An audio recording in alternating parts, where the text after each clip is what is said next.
This is an ad for BetterHelp.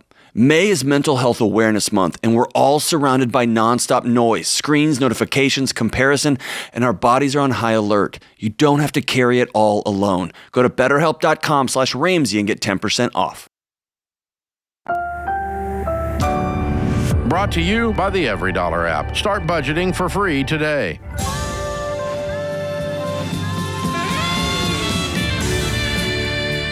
Normal is broke and common sense is weird. So we're here to help you transform your life.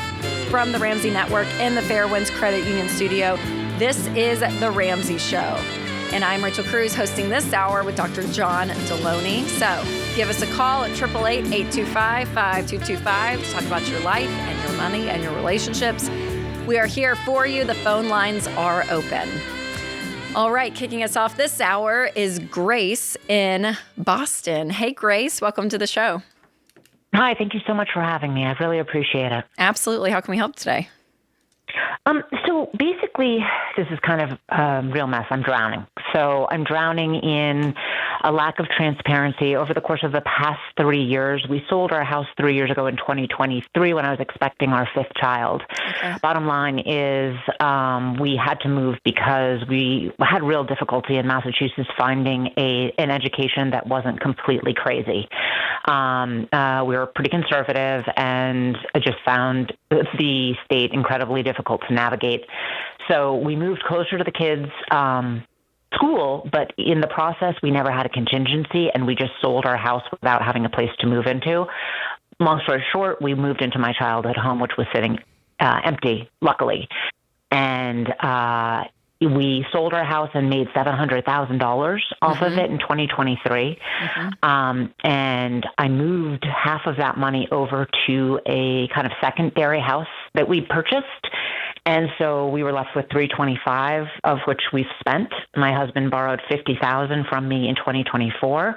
In 2024, I also borrowed about $75,000 from my family, my mother. And then in 2025, last year, I asked for an early inheritance and received an early inheritance because my husband said that we were looking for a house. We were actively for the past 2 years looking for a house.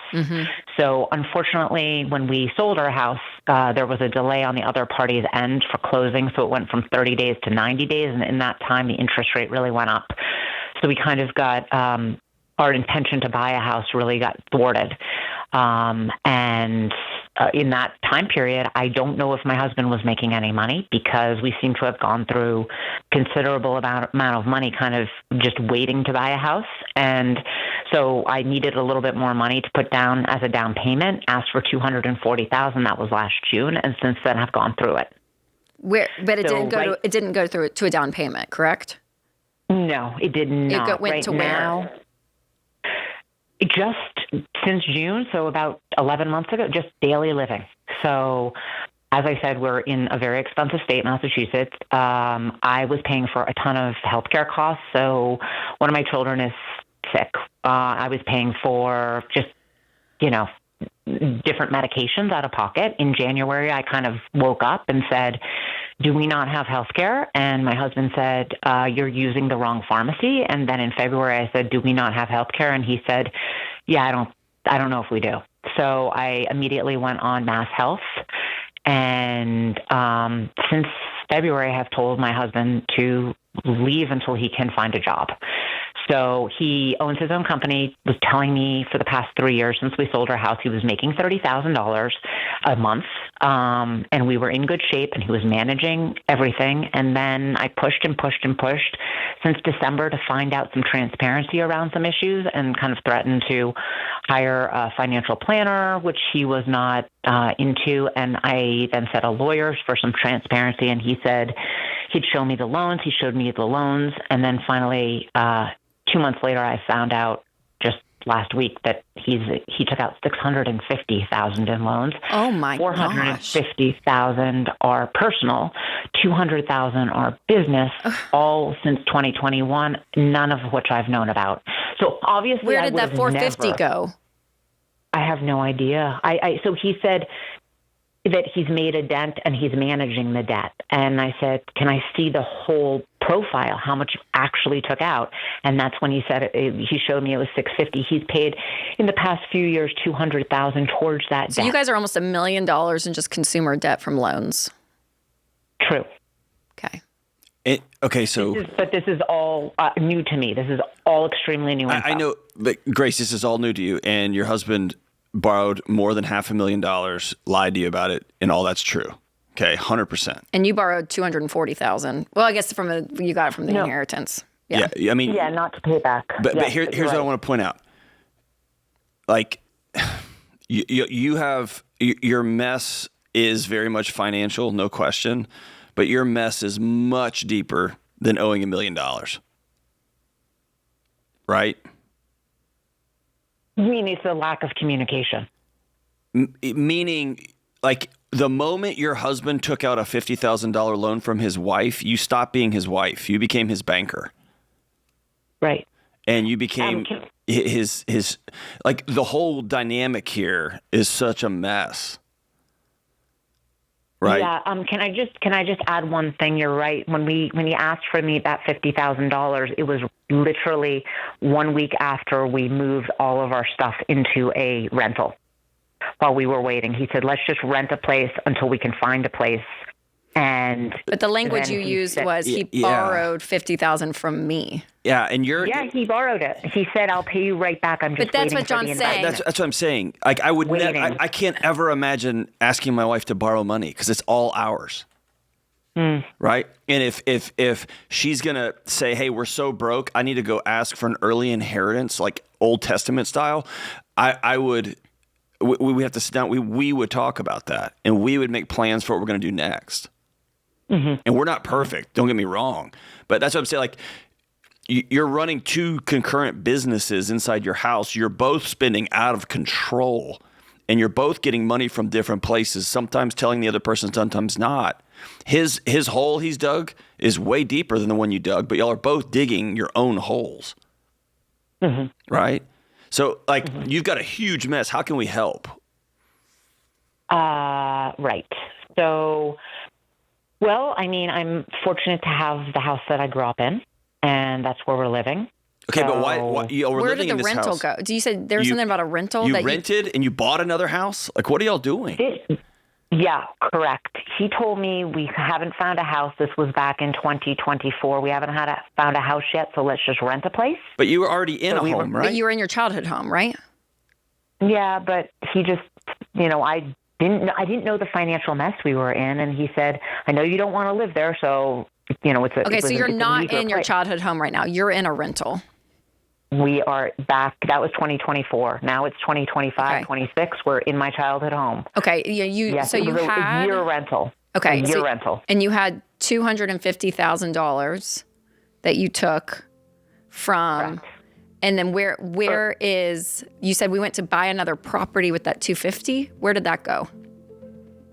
No, we lived on it the past. Okay. Months. You know what, Grace? We have to head into a break. I want to keep you on the line. Yes. Because I do want to kind of untangle some of this to really help you because we want to be able to give you a plan.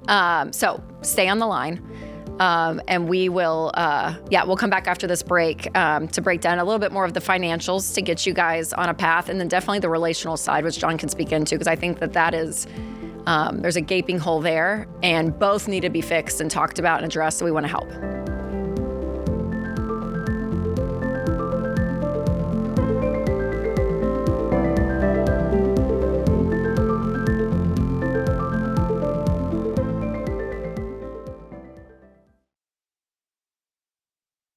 Buying a home is one of the biggest financial decisions you'll ever make, but too many people base the decision on opinions or what the market is doing that week.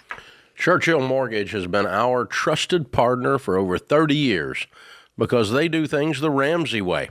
A lot of people think buying a home starts with going to a bunch of open houses. But if you're buying a home the right way, you start with a budget and a trusted guide like Churchill before you even think about house shopping. Churchill will show you the real numbers, not what a bank will approve. Buying before being ready is how people end up house poor and stressed out. Churchill will tell you the truth, and they won't push you into more house than you need. And once you understand what you can actually afford, you can move forward with clarity and confidence. So if you're ready to buy a home, choose the right guide and stick to a plan. Go to ChurchillMortgage.com and get started. That's ChurchillMortgage.com. This is a paid advertisement. NMLS ID 1591. NMLSConsumerAccess.org. Equal Housing Lender.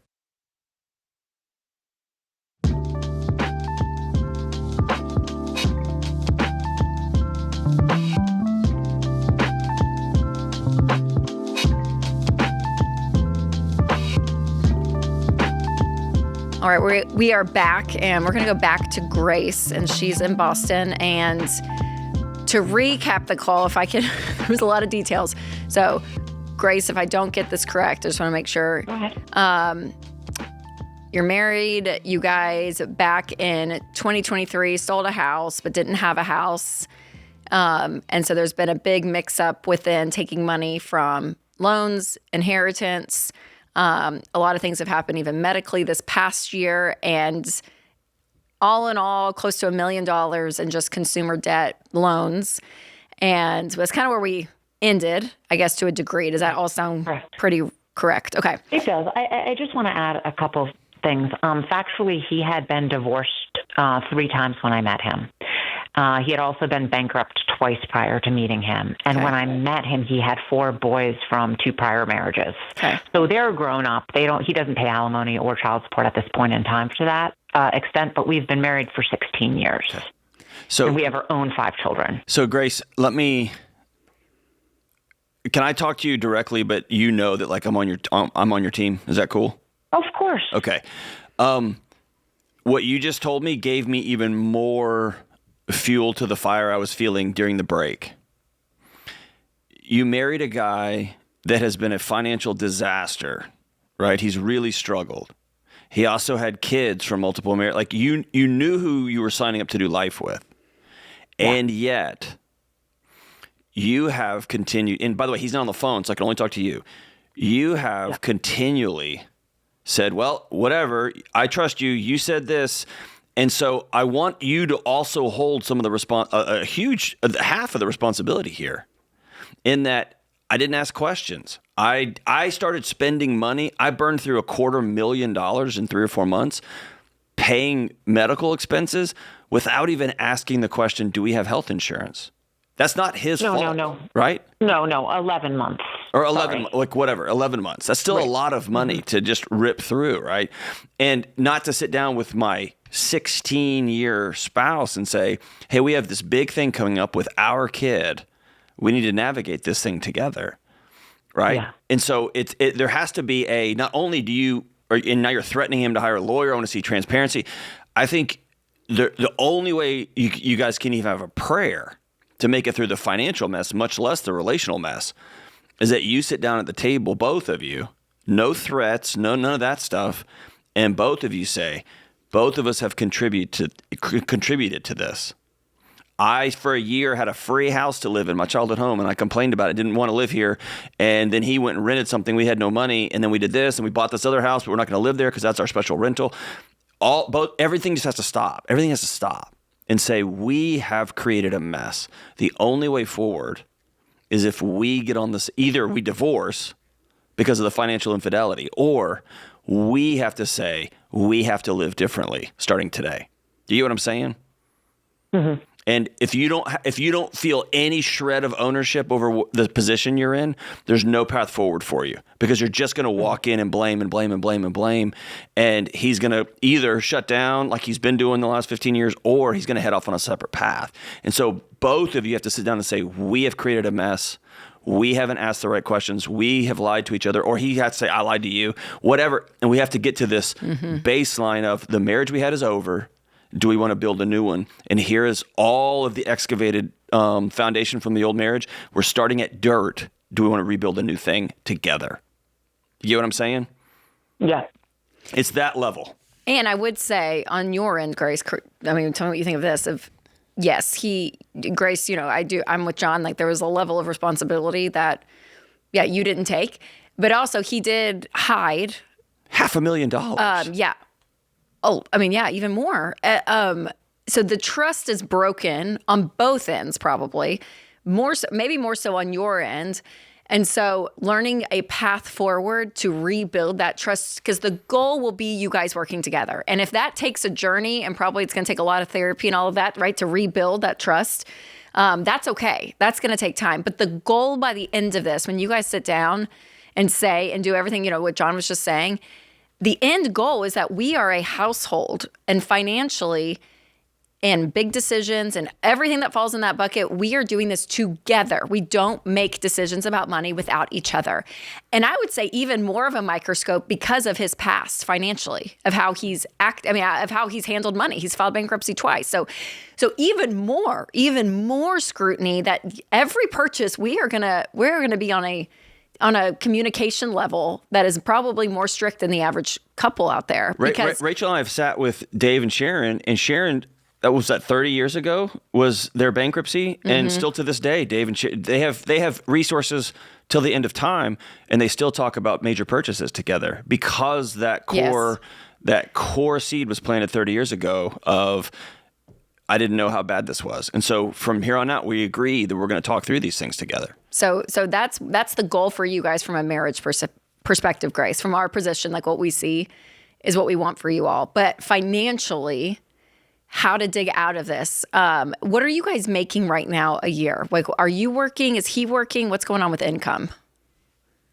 Well, see, this is the thing. Just to back up, I did not just fall off of a turnip truck. I asked questions. I hired financial advisors. I tried to do a Sunday night meeting with him every week, and he'd fall asleep. He would say he's too tired. Now's not the time.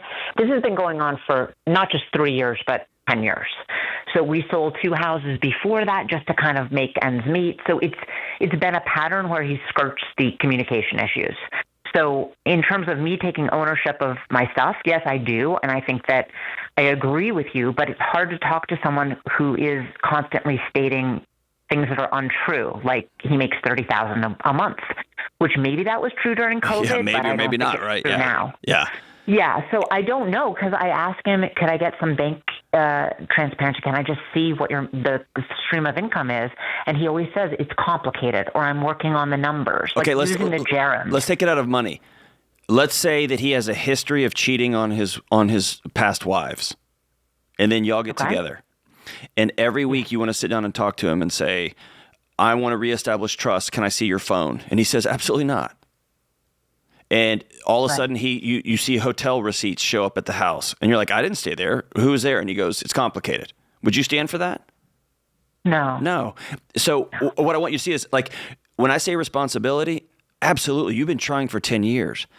Panning back, we've been doing the same thing. We've been trying to run the same play for 10 years, and it's never worked. Mm-hmm. Right? That's where the ownership is. I don't want to say this is your fault and I want you to just take ownership. Okay, I've put up with this for 10 years. I'm done putting up with it. Yeah. And then when it comes to the financial advisor, I've hired a guy, I've hired a woman, and neither person is right. They're always and that's going to be his issue. So Grace, real quick, that's his issue. We have about a minute and a half. So I want to just quick. No, you're good. How much are you guys making right now? Do you know what he's making? What are you making? No idea what he's making. He said 30,000. He said 20,000. Now it's 10,000. It ranges. Okay, you're not safe. Potentially sued. Yep. His company is falling apart right now, so he's getting sued. So what is under your name from a debt perspective? Because right now, in my head, you guys are two separate entities, and we kind of were like, that doesn't need to be the case. It does need to be the case right now because of everything. You're not safe. But what are you? I don't have any debt. I don't have any. But your mom, right? You borrowed $75,000 from her at one point? I don't have any debt right now. I just have this Cape Cod asset right now that I'm trying to keep. It was going to be foreclosed on because he wasn't making the payment. Okay. I took ownership of it 3 months ago. Is your name on the deed? Now it is. It is now. And how are you? Is it paid for? No. Okay. I mean, how are you paying the mortgage? How are you going to pay the mortgage every month? I just am tapping into that early inheritance, and I have maybe 4 or 5 months Are you left. planning on going and making an income? I make very little money, and I have I teach on the side, and then I have some sort of. My I don't know. Advice for you of what I feel like what we can say right now is yes, keeping everything separate right now. And you have to take care of you, Grace. So yeah, you are probably gonna have to go make an income because this $250 and the way it's been the pattern in the past, it's gonna be gone in 3 months if you're not careful. And so you need to start getting a job. You need to be doing a budget, and you need to be taking care of food, shelter, utilities, transportation. And then the whole mess of the marriage and his finances is gonna have to be untangled, and that's gonna take a while and probably some professionals to step in and help.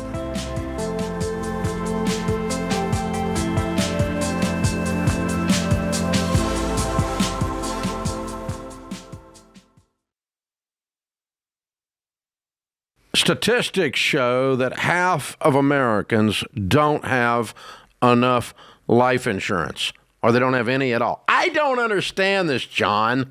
Why don't people want to take care of their family? They think they're going to die or something? Well, I used to be one of those guys, I didn't even think about it. And one of my buddies said, hey, the only reason to not have life insurance is if you hate your wife and kids. And I immediately went and got term life insurance. That's a gut punch. And, you're telling me, and for decades, Dave, I've sat across people who've lost a spouse. They've lost somebody important to them. Me and too. They don't know what to do next. Me right? too. I mean, you're going to have a crisis here. And, you got two options while you're sitting and talking to a young widow. She's concerned about how she's going to invest all this money properly and not mess this up, or she's concerned how she's going to eat tomorrow. That's exactly These are the right. two options. And take care of your dadgum family, man. Term life insurance can replace income, pay off debts, cover funeral expenses, so your family can actually have the opportunity to just be sad. Yeah. To just miss you. That's exactly what it's supposed to be. It's saying I love you to your family. Term life insurance. Jeff Zander and the team at Zander Insurance makes it easy and affordable. I've used them personally for 25 years. They're the only people I trust. Go to Zander.com or call 800-356-4282.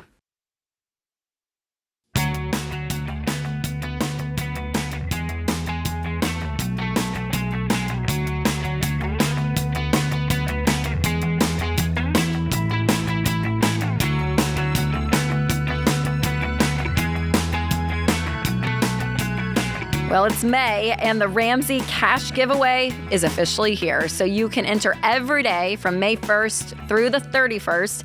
There's one grand prize winner who will get $10,000.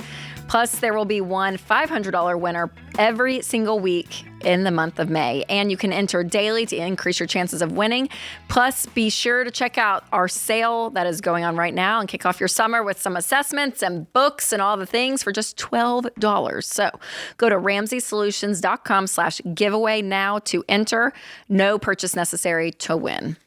All right, let's go to Summer in Baltimore. Hi, Summer. Welcome to the show. Hi, how are you guys? Hi, we're doing great. How can we help? Good. So I was wondering, should I accept financial help from my parents for tuition, knowing that they're in debt? I am so grateful that they want to help me. I feel so guilty accepting that money, knowing that they're in debt. I'm not sure exactly how much debt that they're in, but I know that they have consumer, the house, and car loans and things like that. Okay. How old are you, Summer? I'm 23. You're 23. So is this your first time entering college? Are you getting a master's? Like, what are you going after degree-wise?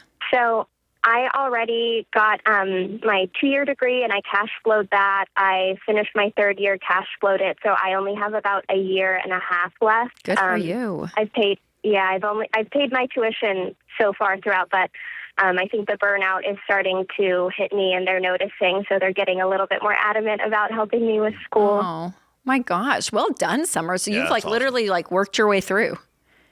Yeah. That's amazing. And so then you've had conversations with them that it's just kind of tough, and they're like, "Hey, let us help." And what are they saying they want to help with? Are they wanting to pay for everything outright for the next year and a half, or one semester, or? They're wanting to help with half each semester. Okay. So for me, and Rachel, hop in here. For me, Summer, man, I think every friend I have outside of this ecosystem where I work has some sort of consumer debt. Yeah. Whether it's a mortgage I've got one friend. I take that back. One friend who's a banker, and he just thinks it's dumb to have personal debt. But beyond that, every friend I have, and it's a values judgment, right? They all make great money. They just choose to live their life differently than I do. And so for me, the question would be less about we have a different value when it comes to having a car loan versus not. And the question I would ask myself as a kid is, are my parents harming them? Are they doing something that I know is going to be detrimental to them? Or do they have a lot of money, they have pretty good money, and also they make car payments every month? Yeah, so that's where I kind of feel like I get into a rock and a hard place, because I know that they're not fully set up for retirement, and that's what gives me a lot of anxiety, accepting that kind of money, knowing that they could be putting that towards their own retirement, but they choose not to. But they haven't chosen so to. But they haven't chosen to in the past, though, right? Yeah, they're not going to. Yeah, No. that wasn't decided because of you're in college and they want to help with that, and they stopped their retirement to help you. They were never going to do it in the first place, probably. No, they weren't. Yeah, they still don't. I think your heart is great, and I would probably feel the same way if I'm like, golly. So I think trusting your gut is what you need, but I also don't want to put guilt. John, you could probably talk more about this than me as the psychologist, but don't put someone else's situation on you. You've not made these decisions for them. They have made them. As your parents, they have offered to help. And I don't know, there's a part of me that I'm like, they're making these decisions. I don't think this would change their decision making one way or the other. So it's not like you are adding to this, I don't know, you're stopping some motivation of like going in the right direction. But again, I know you don't want to keep digging them deeper in it. There's a part of me that would accept it. Is that bad, John? No, Looking at John as the psychologist. I would. I would take somebody's help. I think I've mentioned this several times the last few days on the show. A friend of mine, Becky Kennedy, who's a psychologist in New York. She goes by Dr. Becky. She reframed guilt for me. So I'll ask you this question. Is it against your values to accept help?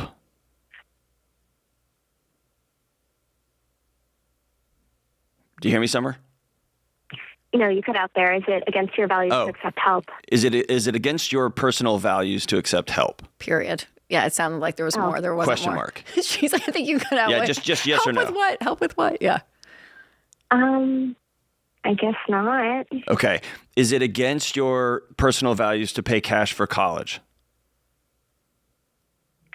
No. Okay. Is it against your personal values to ever accept money from somebody who is in debt? No. Okay. So if those are your values, then the thing you're feeling is concern and frustration with your parents, and you're choosing to take their issues and try to carry them on your own. Mm-hmm. And if you as a 23-year-old are already doing the math and you're like, they're probably going to be living with me one day, that might be your reality, right? Mm-hmm. Yeah. And also maybe not. Maybe they don't tell you everything. Maybe you don't know they have a pension or what. Who knows what their full situation is. But if you're not doing anything that violates your own values, and by the way, if it's against your values to ever take a dime from somebody who is in debt, then don't take their money, because that would be a violation of your values. You'd feel guilty because I violated my core values. If it's not, then I would be grateful for the gift and go on about my life. If your gut says, if I take money from them, it's going to come with a bunch of strings. They're going to start asking me what my grades are and why. And you've been doing it on your own. You want to grind it out for 18 more months and be finished, then stay on the path. Or they expect to be paid back at some point, right? And they're going to call you and say, hey, where's our money? Yeah, borrowing money versus it being a true gift would be a... Yeah. No, not at all. Would be a no-go. Yeah. And so... And if you want to sit down and have the conversation as a 23-year-old, I can tell you it's probably not going to go well. But if you say, hey, I would love this gift, I'm concerned about y'all's financial situation. Yeah. Yeah, I'm curious, Summer, how do you know that they're in a bad spot? I mean, I know you mentioned car loans because maybe in passing they talked about it, but how do you know that they're not contributing to retirement or, these kind of things that you've thrown out? Have they told you or you guys have talked about it? I'm nosy, so I ask if they have a Roth IRA separate than their 401ks, and they don't really know what it is, things like that. Gotcha. I know that they have 401ks with at least my dad does with his work, and I've seen it, but again, it's not. It's concerning to me for their retirement. I get worried for them because they've worked so hard too. So. Yeah. No, absolutely. And I think one of the best things, and it sounds like you guys have a good relationship that you can at least have somewhat of these conversations, and not that you're going to try to change them, because that does no good of really pretending like you can come in and swoop in and save the day on their financial journey. But I think it would be, fine to continue, as much as they want to open up and talk, maybe not open up about their numbers, but just talk about the idea of money, the philosophy around money, those kinds of things. And, and bring it up in conversation of like, man, debt just seems to bother me. I don't know why. I don't know where that comes from. Like, what do y'all think about? You know what I mean? And just have more, a casual conversation with your parents. Because it sounds like you guys can have those.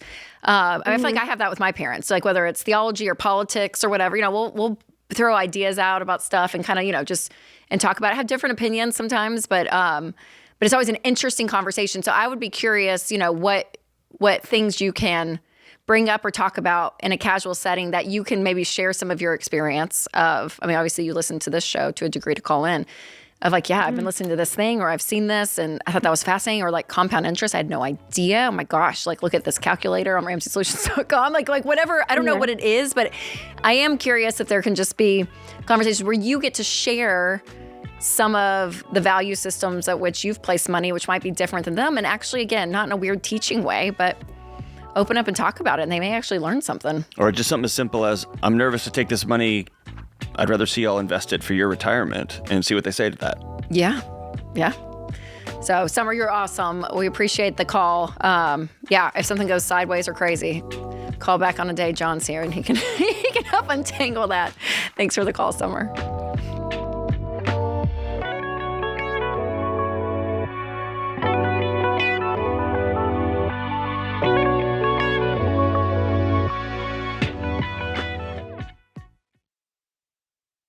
Hey guys, George Camel here. Listen, we need to talk about your phone plan, because for a lot of you, it's like a bad roommate. You know the one. Unpredictable moods, always asking for money, hard to get rid of, and they never do the dishes.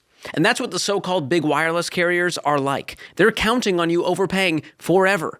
But Boost Mobile flipped the script. You can unlock up to $600 in savings per year over the big guys when you switch to Boost Mobile on their unlimited plan. There's no contracts, no hidden fees, and no surprise emails saying, hey, your bill went up because reasons. You see, with Boost Mobile, you bring your phone, keep your number, and pay just $25 a month. $25, and that price is locked in forever. So if you're thinking, okay, George, that all sounds great, what's the catch? There isn't one. Boost Mobile backs it up with a 30-day money-back guarantee, which means you can try it without feeling trapped. People, kick the bad roommate out. Head to boostmobile.com/Ramsey to make the switch today. That's boostmobile.com/Ramsey. Based on average annual payment of AT&T, Verizon, and T-Mobile customers compared to 12 months on the Boost Mobile Unlimited plan as of January 2026. See website for full details.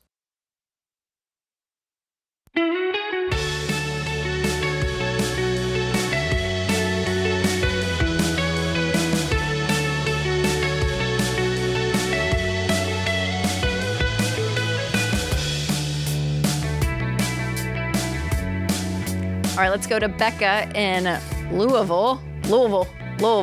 Hey, Becca. Whoa.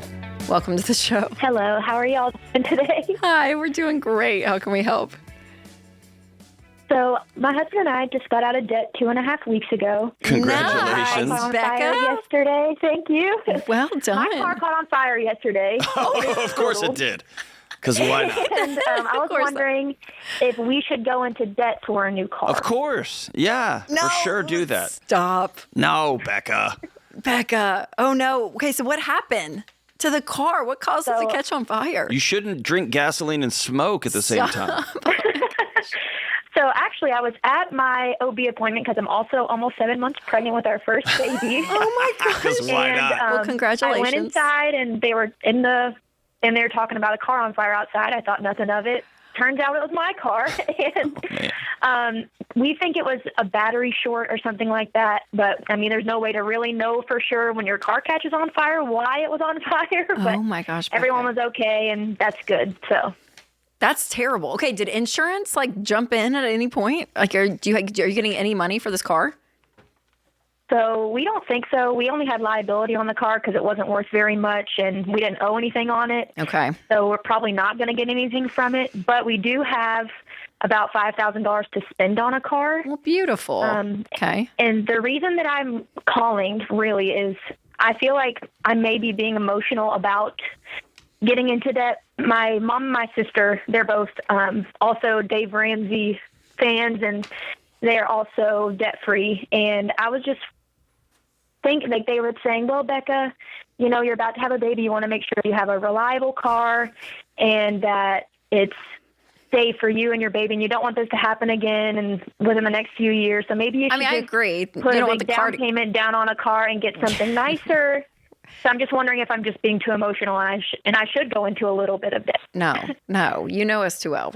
We will never steer you that way. And I agree with them. I don't want this to happen again, aka I don't want your car to catch on fire. So like we can agree upon that. And they're trying to love you well. Yes, Like, this is their. They have the best intentions, Yes, and I know for that. sure. And, For sure. But I'm just wondering if I'm being a little bit too emotional because I literally just got out of Listen, debt. as a guy who's had a wife who's been 7 months pregnant twice, I don't think there's such thing as too emotional. Yeah. Okay? You're right on track, Becca. You are perfect just as you are. And your motherly instincts of like, oh my gosh, I want everything to be safe. But let me tell you, there's safe $5,000 cars out there, Becca, just so you know. Like when we were kids, well, not even me. I grew up in the late 80s, early 90s. Even when my parents, in the 70s, I'm like, no, everybody just, so there's a range on what safety means. And for some people, safety is a brand new car. Some people, reliability on X, Y, and Z is what, like, that can mean a lot of things for a lot of people. But I could tell you that there are Honda Civics out there that are as safe as they come, right? Toyota or Camrys or a Camry or like, you can find a safe car. Now, do you want to drive a $5,000 car your whole life? No, of course not.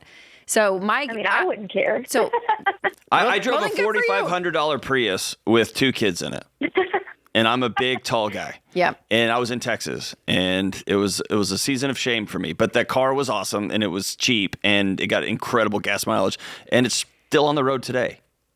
It's still out there. That Somewhere. Prius. I totaled it, and the guy repaired it and resold it. So, like, all I have to say is, let me phrase it this way: had your car not caught on fire, were you going to go buy a brand new car anyway? No. Okay. Consider this your first big post-baby step to challenge by the universe. Okay. Yep. And I know that's hard. Do you have other cash available besides this $5,000 just for like medical stuff or like, I don't know, I'm thinking through the baby and all of that? I mean, technically, yes. Okay. But I mean, well, good. that's good. for, That's a good thing. Like that, I would want some level of emergency fund, especially if you're going into labor and delivery, which is great. I'm not telling you to spend money on it. I just want to make sure that this $5,000 isn't the only thing keeping your head above water financially. How much is in the other account, just as an emergency fund? I mean, we have probably another $1,500. Okay. So I'd probably buy a $3,500 car. To be honest with you. How much did you guys make a month? Like, what were you or let me ask this, Becca. How much extra per month were you throwing at debt 3-4 months ago that you now have in margin because you're debt free? So my husband's, he's a firefighter. His salary is what was paying for like our living expenses. Okay. And then all the extra money, well, not extra money, but the money that I make with my job, which is only around anywhere between $1,000 to $2,000 a month because I do contract work. Okay. We're going towards debt. Perfect. So, but I mean, that's not going to be coming in for the first few weeks after I have a baby. No, so that's absolutely also not. what made me like kind of freak out. 100%. But will you have $2,000 in May and June? Most likely closer to 15 probably, but yes. Okay. Is there a possibility for 2 months? And I know his partners will get on him.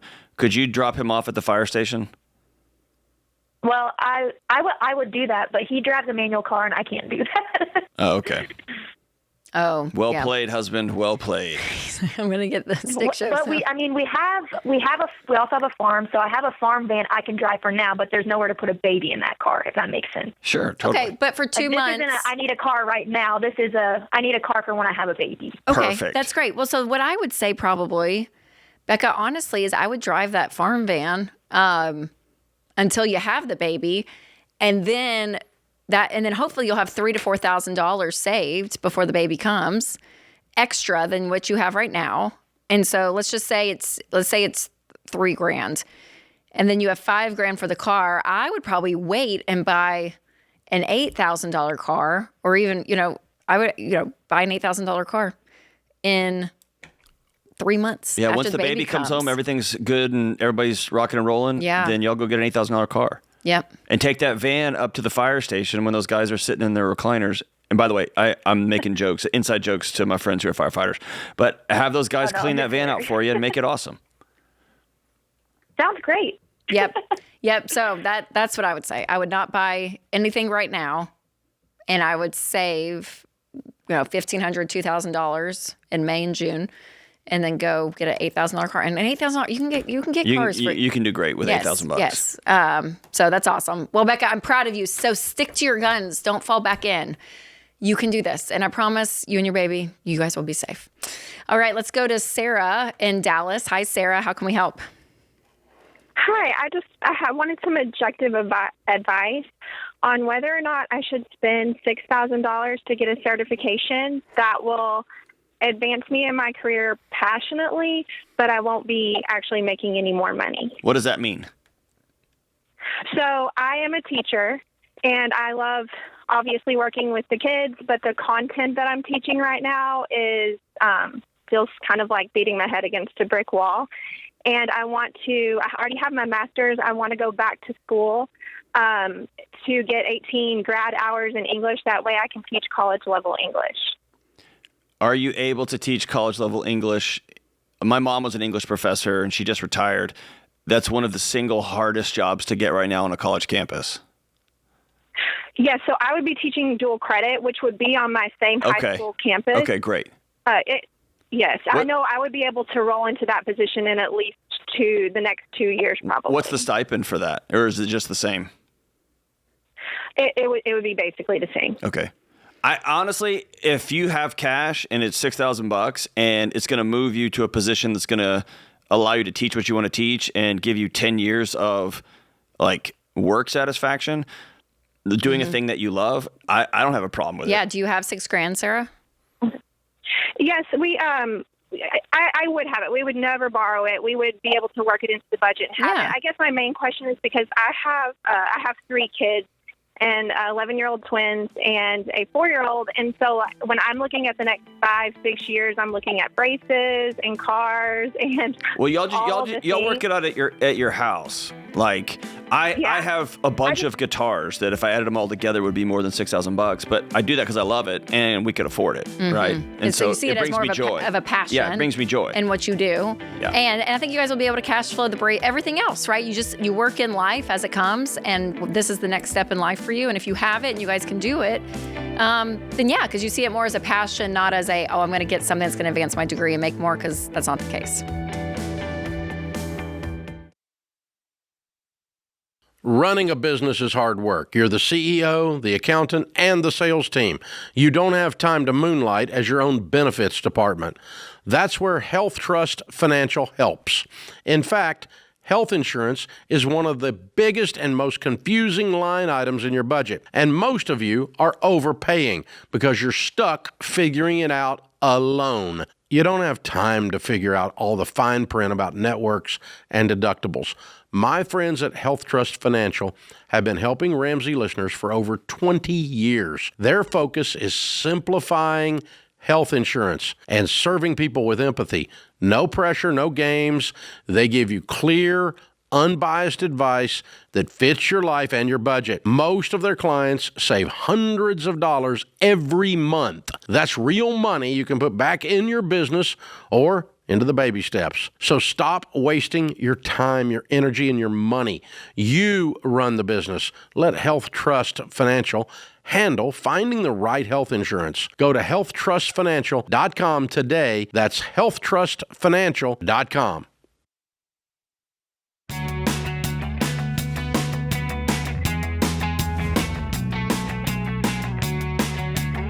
Welcome back to The Ramsey Show in the Fairwinds Credit Union studio. I'm Rachel Cruze with Dr. John Delony, and we are hosting this hour of the show. So give us a call at 888-825-5225, and we'll be answering your questions about life and money. All right, let's go to Dominic in Pittsburgh. Hi, Dominic. Welcome to the show. Hey, guys.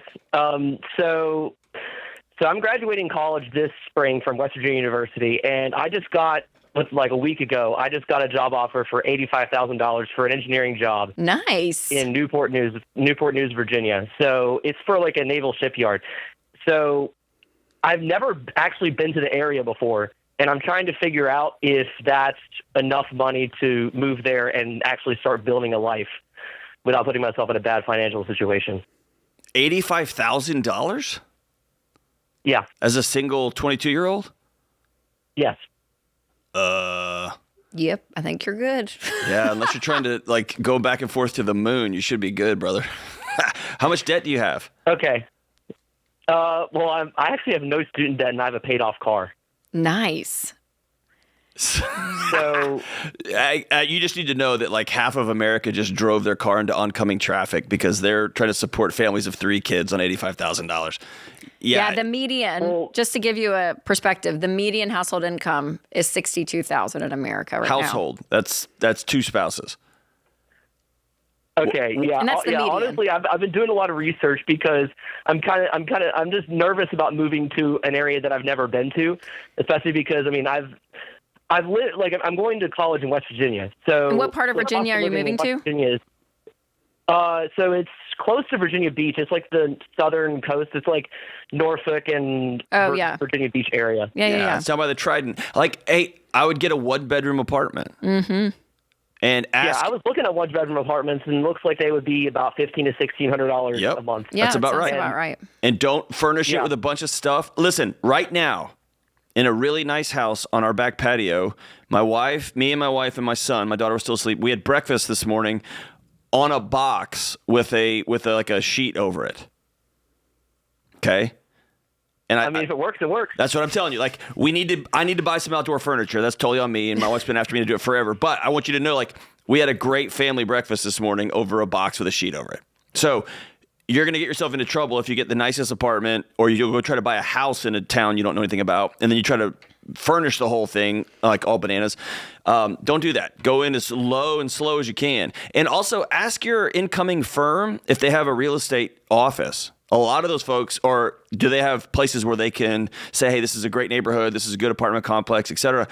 Like every place I've ever moved, they always set me up with somebody who could help me navigate that system. And so go rent something. Ask that question. An 85, Dominic, you're good to go. I would take tons of cash. And you'll continue to, move up. It's amazing. All right, let's go to Cheryl in Fort Lauderdale. Hi, Cheryl. Welcome to the show.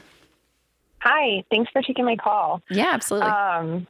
We've been pushing along baby step 2, and I am literally down to I paid off credit cards, I paid off the HELOC, I paid off one car payment. Good for you, and now we Cheryl. have one more car to go. Thank you. I realized part of all this, I was supposed to pause on contributing to my kids' college funds, and I looked into it to see if I could pause it, and I can pause it. And technically, I can even take that money out. In the state of Florida, they have this Florida prepaid college plan that you can pay into that I did when my kids were young. And I've paid in $31,000 at this point to both kids. And I owe $38,000 on my car. So my question is, do I pull that money out and put it towards this debt and have my car paid off in the next 2 or 3 months and then start over?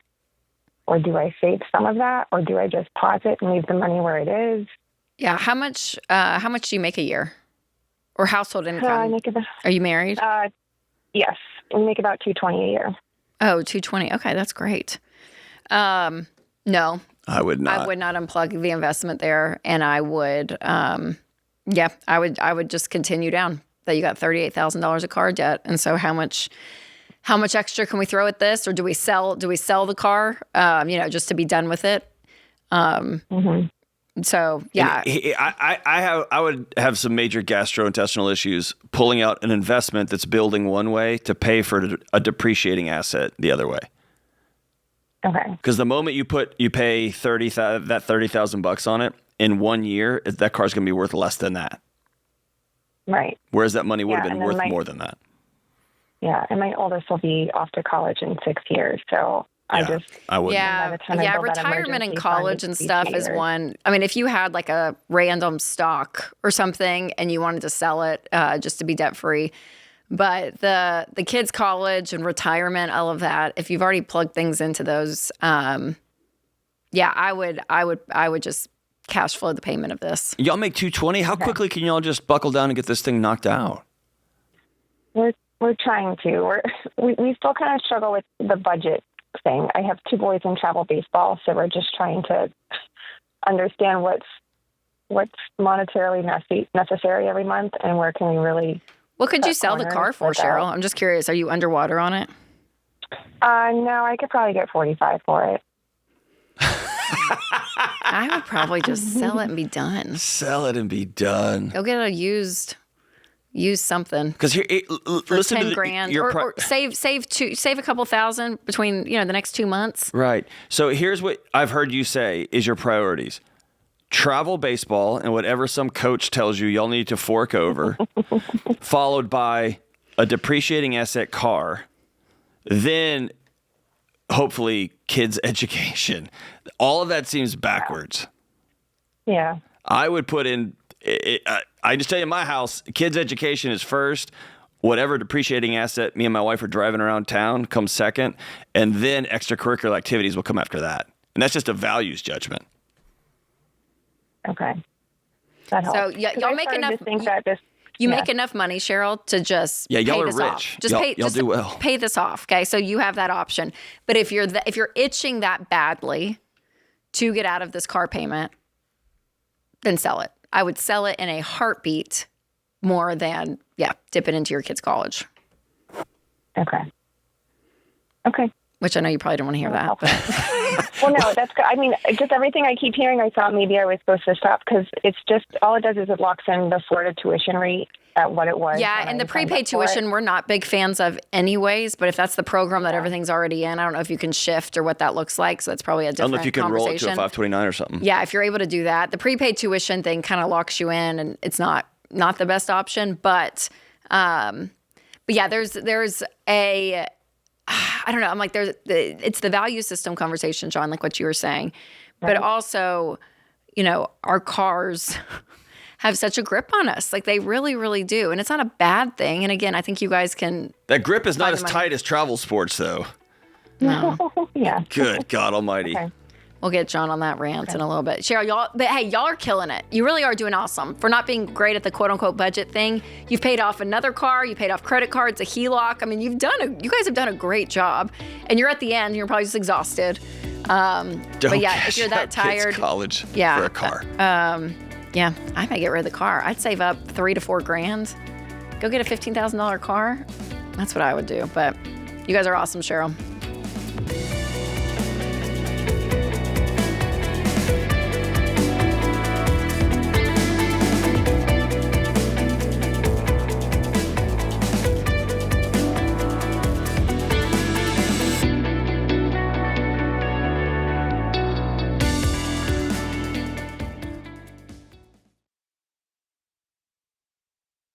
This show is sponsored by BetterHelp. All right, May is Mental Health Awareness Month, and according to the National Institute of Mental Health, more than 1 in 5 U.S. adults experience mental illness every year. And nearly half of those folks never get any help. These people are not just statistics, they're you. They're me. They're our friends. They're our neighbors. And listen, we're living in a world full of nonstop noise. All the screens, the comparison, all these notifications that are always going off. Our bodies are on high alert all the time. And we're communicating with everyone, and everyone's trying to communicate with us, yet we're not connecting with anyone. And we all feel anxious, lonely, and more overwhelmed than ever. This stress shows up in our relationship, shows up in our sleep, it shows up in our health, it shows up right in the middle of our chest. We were never meant to have this much information and this much communication, and especially, we were never meant to carry all of this alone. Talking to someone can help, and that's where BetterHelp comes in. BetterHelp is an online therapy platform that matches you with a licensed therapist based on your goals and preferences. Their therapists are fully licensed in the United States, and they follow a strict code of conduct. You can message your therapist and schedule sessions right in the platform, and if it's not the right fit, you can switch anytime at no additional cost. Cut through the noise and don't do life alone. Go to BetterHelp.com/Ramsey to get 10% off your first month. That's BetterHelp, HELP.com/Ramsey.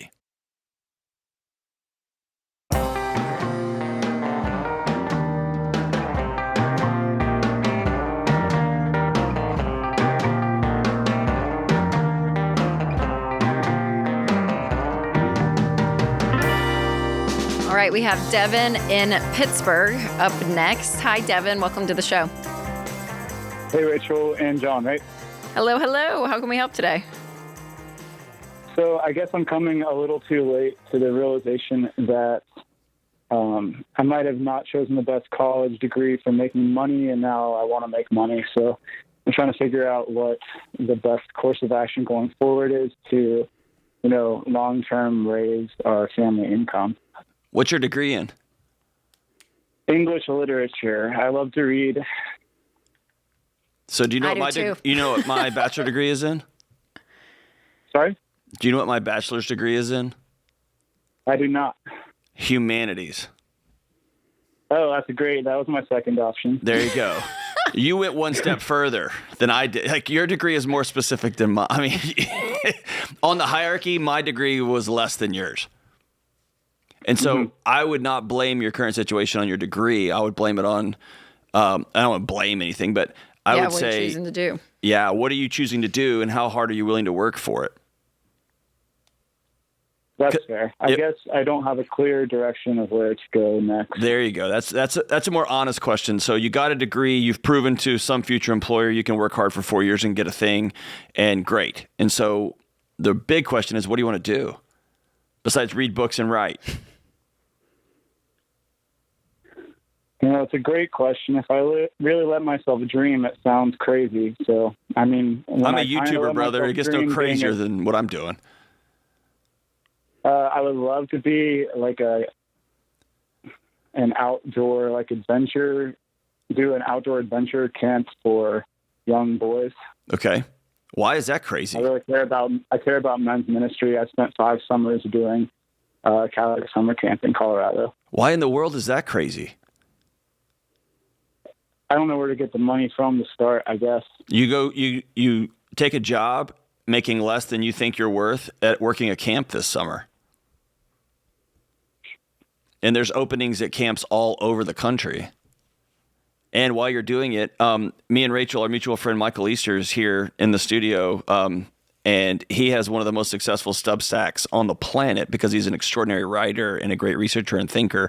And so you go work at this camp and you open a Substack and you write about it all summer. You start to learn about, men specifically, the struggles, all of that, and start making a side gig out of it. All of this is how hard you want to work.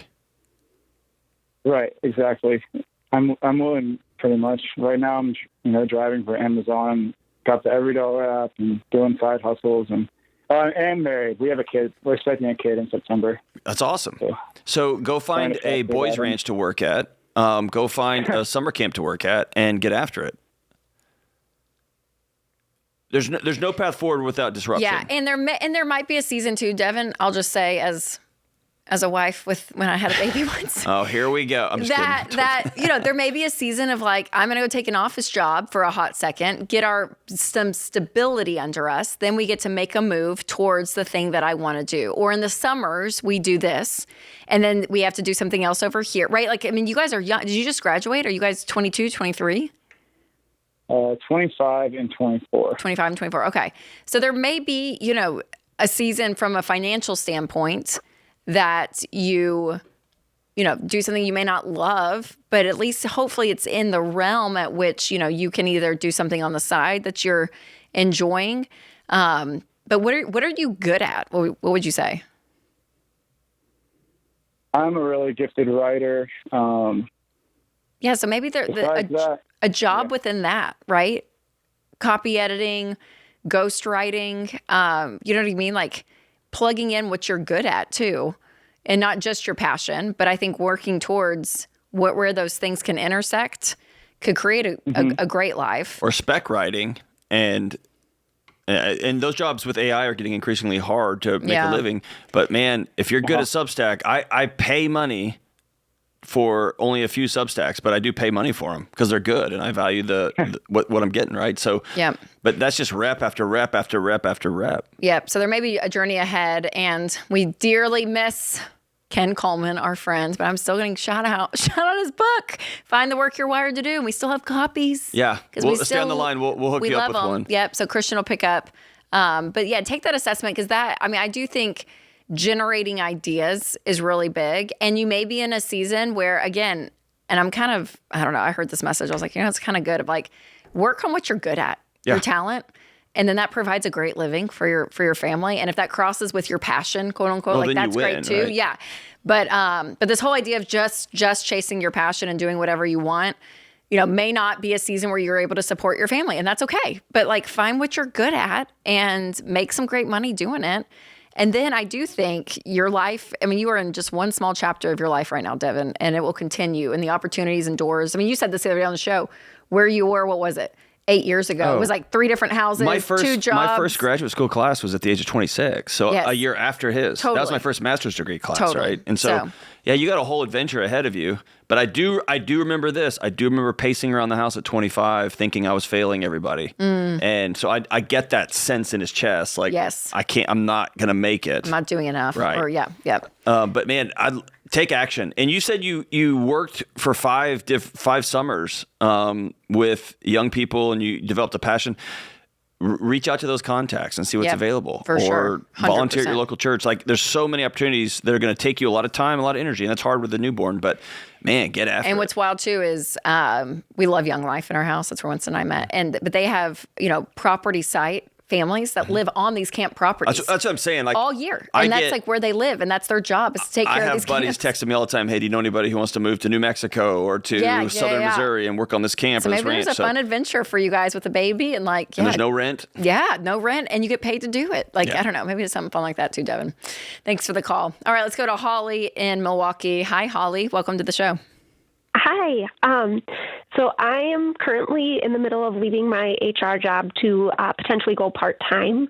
And I'm struggling with whether we made the right financial decision. Okay. Why did you choose to go part-time?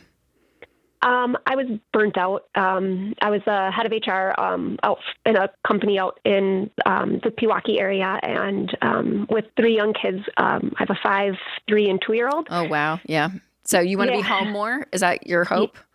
Yeah, and actually I've been in talks with the kids' school about potentially doing 2 days a week there, so I'd have the summer off with the kids. Yeah, that's great. Well, are you guys able to survive financially on you working part-time and your husband working full-time? I think so. We ran through the numbers. This is kind of one of the most irresponsible things I think I've ever done, not having something for sure lined up before leaving a job. But are you guys able to take care of your necessities in May and June? Yes, yeah. So we have close to $40,000 in our savings right now. Okay. $28,000 of that is dedicated to our emergency fund, and I would say our monthly spending and what we need and everything, with a little cushion, is about $5,000 a month. Okay. What does your husband bring in? He's based on commission, but roughly about $6,000 net. Okay, so you guys can keep your head above water. You're not having to dip into the savings with just his, right?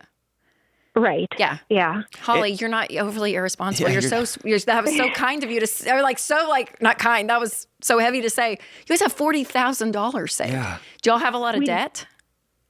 We have a $13,000 van loan. Okay. That we're aggressively trying to pay off. Okay. And then we have $97,000 left on our house, which should be paid off before we're 40. So. Yeah. Holly, I want you to change your narrative from I'm leaving this job to wah to I want to spend more time with my really young kids. Okay. Yeah. Because you're talking about this like you're failing. Like you're making an affirmative choice. You're a hard driver, Holly. Yeah, you're going okay. to a thing. That's amazing. That's awesome. I don't want to let my husband down. Sister, you're not. But, you're not. Yeah. You're not. Okay. Yeah. So many working moms I know, there is this it's the guilt factory. Well, that and they carry that they have provided for the family financially, and now when that's gone, they're like, it's not even an identity thing. It's like, I feel bad that I'm not contributing. You're good, Holly. Enjoy the summer with your children. You are fine. You guys live on that $5,000. Don't go over. Go get a part-time job at the kids' school. Pay off this van. Once you get a job, you guys need to pay this off with the money you have saved, and ride into the sunset. You're doing great, Holly. Doing great.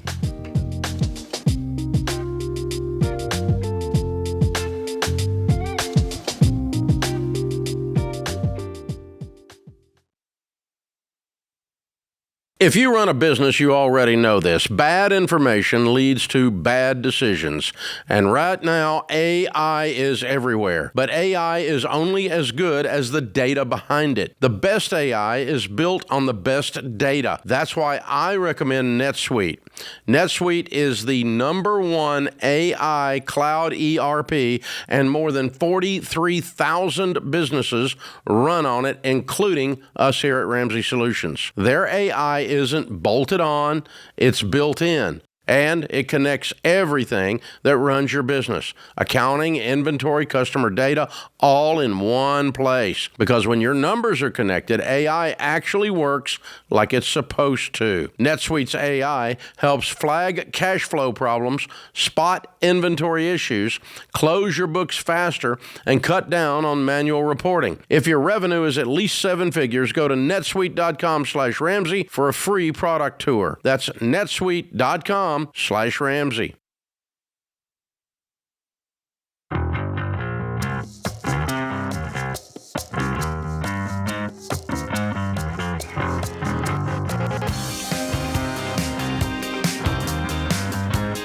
Okay, so I think a perk about working at Ramsey Solutions is we'll be sitting in the studio doing a show on the glass, and we'll see guests walk in to do other shows, because the Ramsey Network has multiple shows that have guests on, and not always lined up for this show. And we had a guest walk through, and John and I were like, "Oh my gosh, is that who we think it is?" So we just one of my favorite people in the whole world. He's supposed to be on with George Camel, or he is going to be on George's show, but we grabbed him to do a segment here because John and I both love him so much. But Michael Easter is here. Hi, Michael. Hello. Welcome to the show. So I was introduced to you because of your book, The Comfort Crisis, that I read, and this was probably, when did that come out? What year was that? It's about 5 years ago now. 5 years ago. Yeah. Okay, so I bet it was probably 4 years ago when I read it, because it had been out for a while, and I love to read, and I kept seeing it float around all these lists. So I'm reading The Comfort Crisis, and we were on vacation. So I was let me frame this. She was in Cabo. I was by a pool. Okay? An infinity pool that was overlooking the ocean. There was a resort involved. Yes, overlooking the ocean. But the whole premise of the book, which I want to get into because I think it does tie into people sacrificing and getting out of debt and like what it does. But the whole thing is like we are too comfortable in our world today, from like not only a physical standpoint, but an emotional, environmental, all of it. Like we have created such comfort around us, so we don't grow. You don't push yourself when you're comfortable, right? You have to be, you know, not being comfortable. So I'm reading this book and I'm thinking about my friend John Delony, and I was like, John would love this book. So I put the book out where I am, and I just take a quick picture and I send it to John. I text it to him. I'm like, John, you have to read this book. This is straight up your alley. And I was like, A, I read it like a year ago, and B, just look at the photo you just sent me. And it's like an infinity pool, the ocean. And it says The Comfort Crisis. Perfectly manicured toes and The Comfort Crisis. That's so great. Basically, like, don't be comfortable. But your book, The Comfort Crisis, and then Scarcity Brain, your follow-up, has burned through this company. It's become like a thing that we all talk about in all of our meetings all of the time because it was so impactful for all of us. Yeah, so give us the premise real quick, because I do want to tie this into the financial side. Yeah. But give us a premise of The Comfort Crisis for the audience. They kind of get this idea. Sure. Yeah. Quick rundown is the world has become more comfortable over time in every way, right? We have to walk less. We're not as hungry anymore because we've got food everywhere. We've just engineered discomfort out of our lives, which is good in the grand scheme of time and space. It's nice to be comfortable, but at the same time, we've lost these things that keep us healthy, happy, and that teach us something about how to be a better human. So tying that to the financial element, when you're trying to save money, that is hard. When you are on Amazon and you put that thing in your cart and you go to buy, it's going to be so great, and then you hear your voice in your head or Dave's voice and you go, oh, I shouldn't buy this, right? Not clicking buy is really hard. So I think that all growth happens through doing things that are hard. Yes. If something's going to improve your life, it's going to be uncomfortable in the short term, but the point is that you get these long-term rewards by embracing that. I love that. Okay. Well, and every business talks about how do we make a transaction with less and less friction, right? I just went and bought lunch, and now I just wave my phone over a box. Yes. And by the way, based on a Substack you wrote the other day, and we'll talk about that in a minute, I didn't even make eye contact with the guy. He was looking somewhere else. And so we've extracted human interaction out of all of these things. And so he stuck this thing out. I waved my phone over it. We had a robot to robot interaction, no personal connection, but it was all so frictionless. And it didn't feel like a real exchange, but it actually took $11 or whatever out of my account. That's real money. That's real sweat equity I put into that thing. Yeah. And I will say the faster you can do something, the more likely you are to do it. So this is why there's one-click buys on Amazon now. This is why companies are, especially online, like removing steps to make the actual purchase.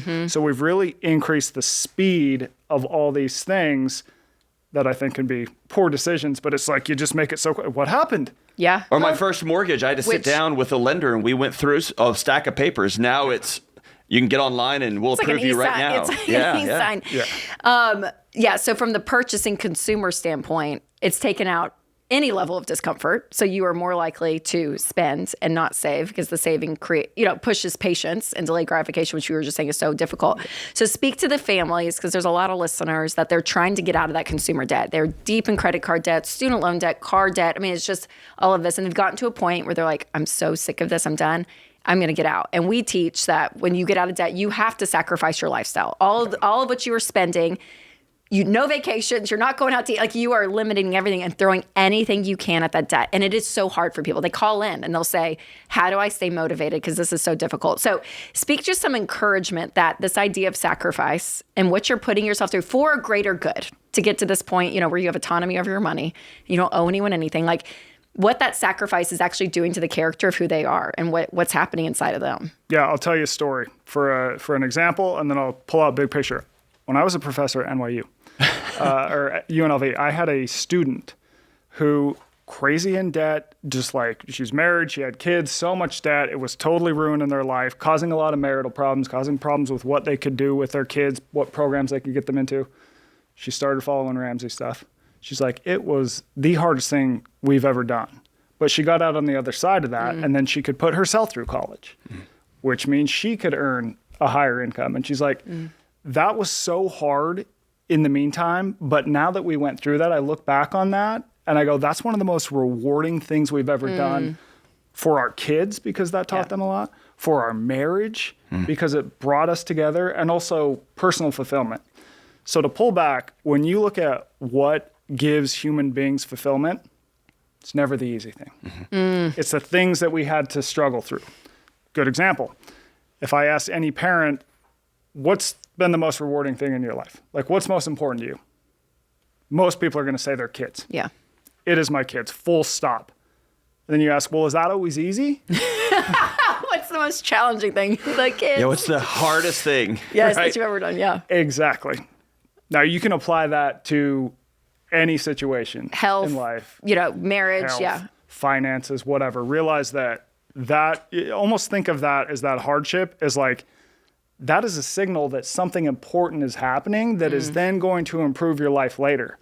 So you can actually get to a point where you feel that and you go, something good is about to happen. It takes a while to get that mindset shift. Yep. It's always going to be hard in the short term, but once you've gone through a few reps, I think you start to see that as something like, aha, here's the opportunity. Yes, it's going to suck, but I'm ready for it. Yeah. So good. Let me, for the listeners out here who are new to Michael Easter, and you know this, you and I are personal friends off air, but your voice has rang through my mind so often the last 5 years that it has reframed how I teach marriage. It's reframed how I help people who are struggling with their kids, like trying to manage their kids. And it all started from an idea you had, or an article you read about the 2%. Right. And that's based on the 2% of people at the airport who will use the stairs instead of the escalator. And at 2 a.m., when Rachel and I are on a live event somewhere and we're schlepping through it's like, take the stairs, Delony. And I'm like, I will. But here's where that has expanded my whole life. When my wife and I have a conflict, it's easy for me, honestly, to get some flowers, to pretend that conflict didn't happen, and then to go about our regular routine. And it has given me a new language that is, the tension is the doorway. If my wife and I have a discomfort, I'm going to take the stairs. Let's have this conversation. Let's get to the root of this thing so that we can get to where we want to go. And Michael, I got to tell you, it has transformed my marriage. It's transformed how I parent my kids. It's transformed everything. The 2%, real quickly, how'd you come up with that? Honestly, it comes from a study. Research, It came from a study, and that always just sat with me because I feel like it's a metaphor, right? It's 100% of people know that taking the stairs is going to be better for their long-term health and well-being. Yet 98% of people go, no, I'm just going to do this really easy thing. Yeah. Like, that's going to feel so much better. But those 2% of people, like that can become a metaphor. Yep. For all these other it sure has for me. And I want everybody to know, Michael has a brand new podcast, a 2% podcast that I personally subscribe to, and I pay money for his Substack. It's that good. And I like to hit my friends up for free stuff. I don't, not for this one, because it's worth every penny. The 2% Substack by Michael Easter. Go check it out. Michael, thanks for being here. And just the encouragement to the audience, be the 2%, but the sacrifice at the end changes you I appreciate in a good way. So thanks for jumping in last minute. Of course. We appreciate it. Thanks for having me.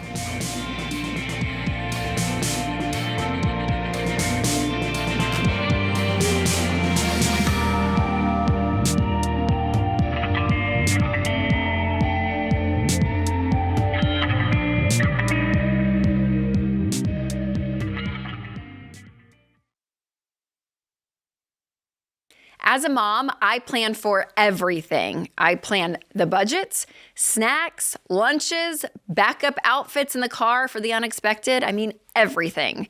Because moms handle a million details every day. So don't skip one of the biggest ones. What happens to your family if you're not there tomorrow? You guys, a lot of people put off making a will because it can feel a little scary. But here's what we all need to realize. Planning for the future isn't fear. It's love. And creating a will turned out to be one of the most loving, protective things I could ever do for my family. And Mama Bear Legal Forms makes it so easy. No lawyers, no stress, just an online process that you can finish in about 20 minutes. And now my husband and I both sleep better because we have taken care of the stuff that really matters. And it isn't scary. It's wise. It's what moms do. So if you've been putting off making a will, I totally get it. But don't wait anymore because you're a mom first, which means you're always planning. So go to mamabearlegalforms.com and use promo code Ramsey to save 20%. mamabearlegalforms.com, code Ramsey.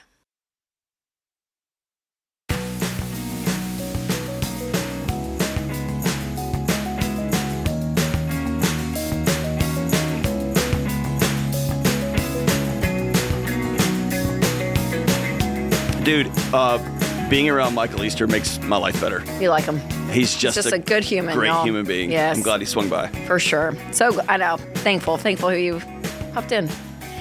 Well, you guys, we wish that we could get to every call on this show, but if you have a money question, we have an answer for you. You don't have to call in on the show. We love you too because it's always fun talking to you guys. But if you have a question, you can head over to Ask Ramsey. So this is our free AI tool that's built and trained on proven Ramsey principles. So AI, you put all the stuff in it of what you want it to spit out. So they've put all Ramsey stuff. So shows over the past couple of years, transcripts from live events and books and articles, like anything and everything Ramsey is in this. And it's crazy how accurate it is and how wild. I know people have like a love-hate relationship with AI, but it is crazy how quickly it starts to like learn you and know you. And like, it is wild. So we've had multiple people put their specific situations in and keep coming back to it, and it remembers you. And it's not going to just tell you how wonderful and great you are and try to hug you like some other AI products. Yeah, I mean, like, please be nice to me. No, but it really is amazing. So check out Ask Ramsey. Again, you can ask your question. You can go to RamseySolutions.com and you'll see Ask Ramsey there on the website. Or if you are listening on podcast or YouTube, you can click the link in the description. All right, let's head to Lindsay, who is in Charleston. Hi, Lindsay. Welcome to the show. Hi, thanks for taking my call. Absolutely. How can we help?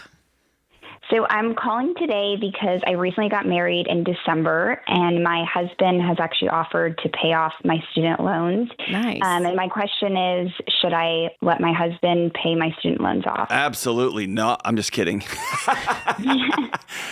Yes. Well, let's talk bigger picture here.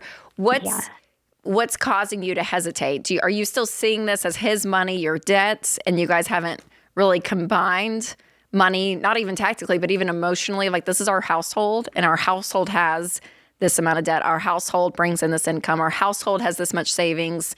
As a household, how do we tackle our money? It's still more pretty divided emotionally for you, right?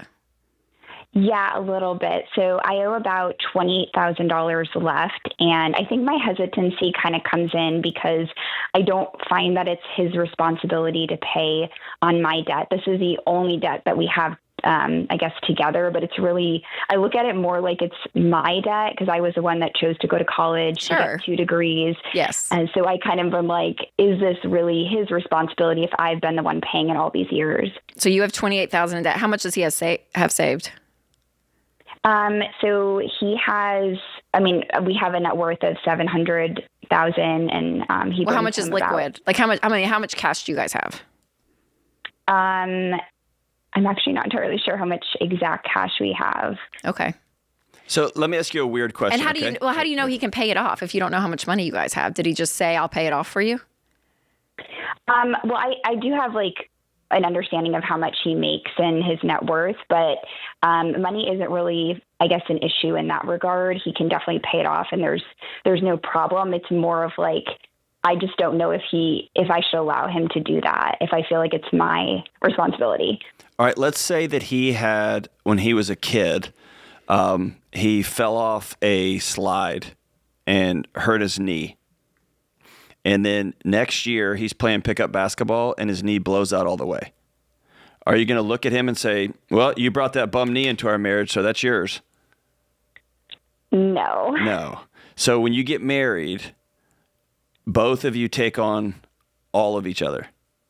And so it's y'all's combined income. It's y'all's debt. It's y'all's money. And the research bears this out. It's not just Ramsey running our mouths. Like the psychological and economic research says that couples that share a single checking account, not even a checking account, and you each have your own on the side, because that was part of the test. A single checking account forces y'all to say, who are we? Who are we going to be? Who do we want to be?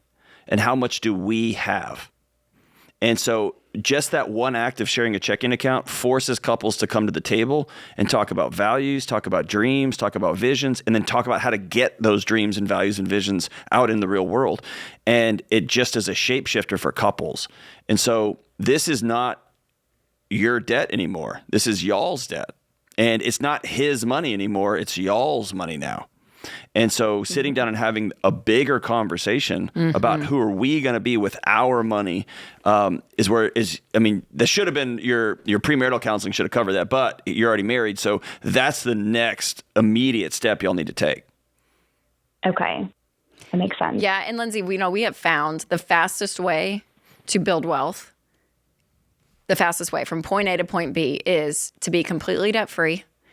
Have an emergency fund that you can tap into when things happen, be investing into retirement and other things, have a paid off home, and you just start living your life. And when you have kids, you invest for their college, all of that. But then no debt and investing aspect, and no debt, I mean, even no mortgage, right, everything is paid off, right, to the ultimate. That's our baby steps. That's our baby step 6, okay, is paid off house. So that's part of the Ramsey plan. But we find people that can build wealth quickly with their net worth. They're all in. And so if you guys together say, hey, we want part of our legacy to build wealth, not just for us and just to be rich, right? But when we have a family, to be able to change our family tree, to be able to bless others and be generous. We want to use money as a tool in that way. And we're going to work towards, being good managers of that.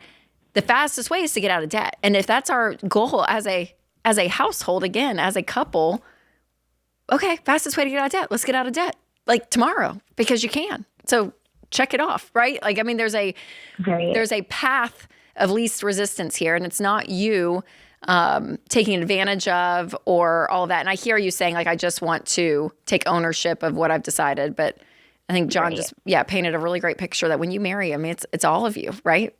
And we're in this now together. Can I ask you this? Is this, and the way I'm going to ask it's going to sound mean, and I'm not meaning it to be mean, okay? Same team, right? Are we good? Yes. Okay. Is it your ego that doesn't want him to pick this up for you?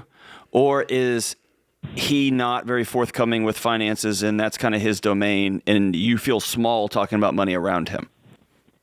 No, he is very open about like how much he brings in and everything. I think it's more of me. It's like a personal thing. Okay. That I'm just like, I don't know. I guess I look at it a little differently of like, you know, I brought on this debt well before I even met him. I went to school, whatever. And so I'm like, is this like, should he be held responsible? But I do understand.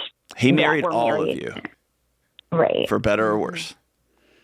And you can tell him like, oh, I have some guilt doing this. You know, talk through it. Or tell him, I've been holding back a part of myself from you. Yeah. And I've been trying to hide this part that I'm embarrassed about or ashamed about, whatever. And we're married. I'm going to put all of me on the table here. Yeah. And do y'all share a single checking account? No, we don't. You should. Yeah, okay. I think this could be a good meeting of the minds tonight, right? I mean, sit down together genuinely and just say, hey, what do we want this part of our marriage to be? Because you'll have those conversations. What do we want this part of our marriage with holidays to look like with family and where we split time? What do we want, you know, our marriage to look like when we want to go on a vacation with just the girls or just the, like, I mean, you'll have these conversations in marriage. How do we want our marriage to be? And money is part of that. And the quicker you guys can get on the same page, Lindsay, honestly, it's gonna create a level of unity with you all that's so beautiful. And the earlier you are in this marriage, and to create a great pattern starting now is really big. So we are so big on couples are one. You share everything. You're together. You are transparent. You talk about big decisions when it comes to money. You're on the same team. You guys are on the same team running a household. And when you look at it that way, not only do you build wealth faster, but there's a better relational sense. I'll never understand couples who share DNA and make humans, but won't share their income. Like, that's always bizarro world to me. It's like we can create humans together, but this is my money and that's your money. Like, that's just bizarro world. Put it all on the table. Do you think he would? Well, do you want that, Lindsay? Would you want that level of unity and working together, or are you kind of like, eh? I think I'm open to it for sure. Okay. Yeah. How do you think he would respond to it?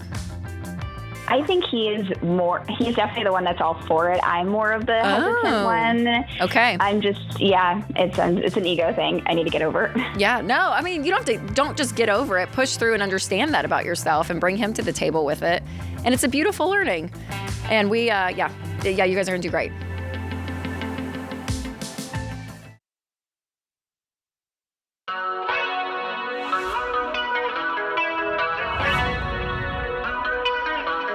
Welcome back to The Ramsey Show in the Fairwinds Credit Union Studio. I'm Rachel Cruze here with Dr. John Delony, and we are answering your questions at 888-825-5225.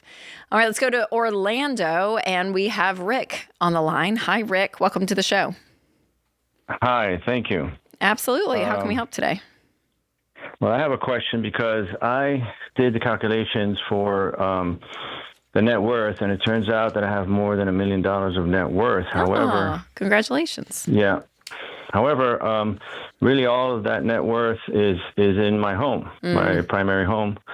And so last year I got into some, no, I didn't get into, but, my business went south. It wasn't making money. I was keeping it afloat with some personally guaranteed loans, and it just wasn't making any money. So I decided to close it down and move to another town where I got a salary job in the same industry. So when I left my home, I rented it. I rented it out, and the current rent there pays for the mortgage of the home, plus it pays for the rent of the new home in my new town right now, and some expenses of the original home. So it's being rented out, but I also have a large amount of debt.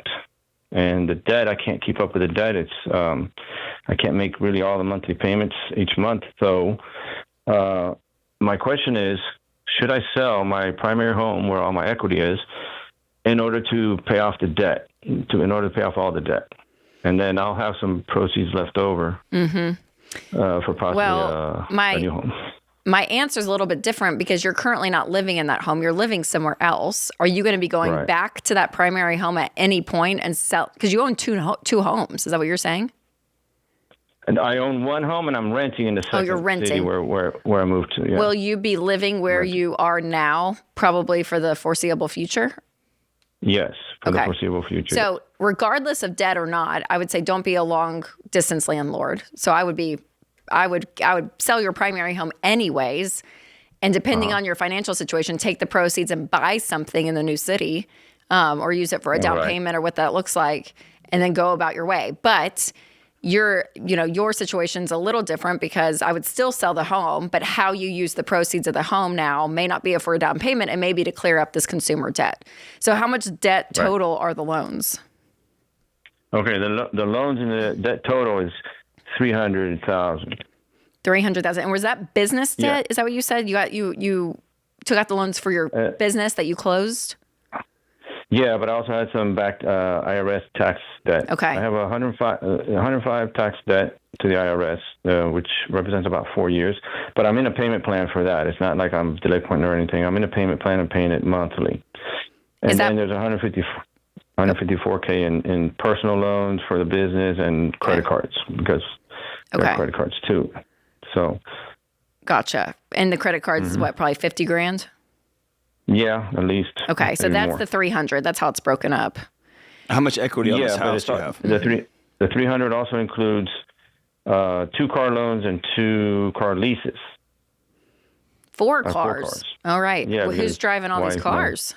Myself, my wife, my 2 children, who are now one's finished, they're both in college. Okay. How much car debt is there? $57K. Okay. Will you break that? Which car? That's the 4 cars combined together. It's 2 loans. Okay. Of purchased cars and 2 leases. Okay. All right. And how much equity is in the home? Well, the home is estimated at a value of $1.6 million, but I think it may go higher than that. Maybe I hope close to $2 million. The mortgage balance on it is $230,000. Okay. Why do you think it's going to go for $2 million? Because of comps in the area, how houses are going?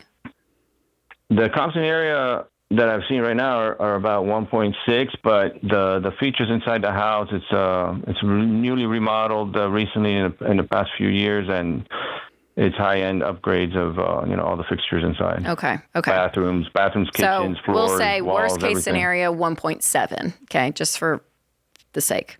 Okay. All right. And so hopefully you would clear, 1.4ish, 1.3 possibly. So if you did clear out the debt, you'd have $1 million. What could $1 million buy real estate wise where you are now? I've been looking in it's a pretty nice home. Very nice. Okay.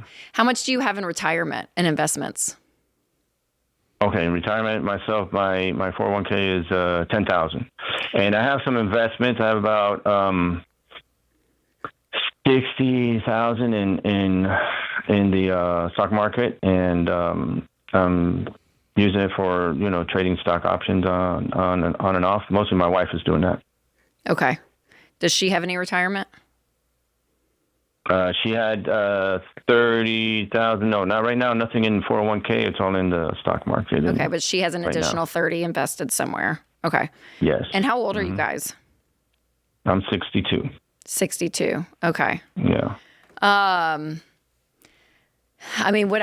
would not make the mistake, which is kind of what you made with the primary home, that and you said that opening this call, that so much of your net worth is tied up in real estate, which is not going to be great. I mean, having a paid for house and retirement's awesome, but if you don't have any money to eat with, then it kind of negates the purpose. So I would that home is the mortgage is paid off in 6 years. Okay. Well, 6 years away from paying it off. Yeah, but you don't have any money, brother. You'll be 68 years old with $10,000 in retirement and a $2 million house. Right. Yep. So I would diversify a lot more than you have, Rick. So I would sell it regardless, again, because you guys aren't living there anymore. I would see this as a gift that you all have done so well paying down on the home, and it's gone up in value, which is amazing. And I would use it to clear my debt, and I would make a contract with myself and my wife and my family that we do not go into debt anymore. We don't play that game. Yeah. So we're done with debt. And then I would look, and I would probably sit down with a financial advisor and just say, hey, when we run out the numbers and when we want to retire, how much would we need? What does this look like right now? Because I mean, if you got $1 million sitting in the floor, I would not go spend it on $1 million. Now that I know your retirement situation, I wouldn't go buy $1 million house. Brother, I'd buy a $350,000 condo and put $650 in retirement. That's what I would do. Like, you're going to have to just decide. That was one of my questions I was going to ask you also about what to do with the proceeds. Yep. So the goal would be to have enough in retirement that you guys feel good with. And granted, you're still going to be working some, so you'll still be contributing, but also have paid for real estate. Can we get that both done with this $1 million? Because that's life changing, right? Or can we get a small house for $400,000, get it completely paid off? Yeah. And you can get a nice small house for $400,000. We're going to get paid off, be all done, put $600,000 in the market. But what this does, Rick, is it shifts your expectation of lifestyle. You're leaving a $1.2 million home with that 2 nice cars, 2 lease cars, and you're choosing a more simple lifestyle for peace and the ability to retire with dignity. So screw what everyone else thinks. You know what I mean? Like from the looks of things. Go to RamseySolutions.com and check out our smart investors in your area, and they'll help you with the investment side of what to do with that extra money after you sell your house. Yeah, but there's going to be a level of humility that it's going to take to do this, Rick. But honestly, it's going to create more peace in your life.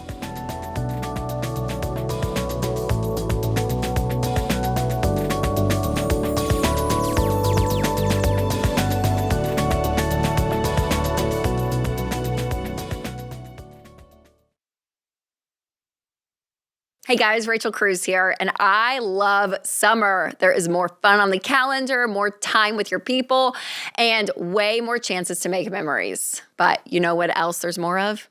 Spending. Oh, between the extra groceries and gas and camp fees and family trips, it all starts to add up so fast. And before you know it, money stress starts to steal the fun out of everything. And that is why I love the EveryDollar budget app, because it helps you plan your money, track your spending, and find more margin in your budget so that you can put extra cash towards the goals that matter most. Enjoy your summer without the money stress. Download the EveryDollar app in the App Store or Google Play and start for free today.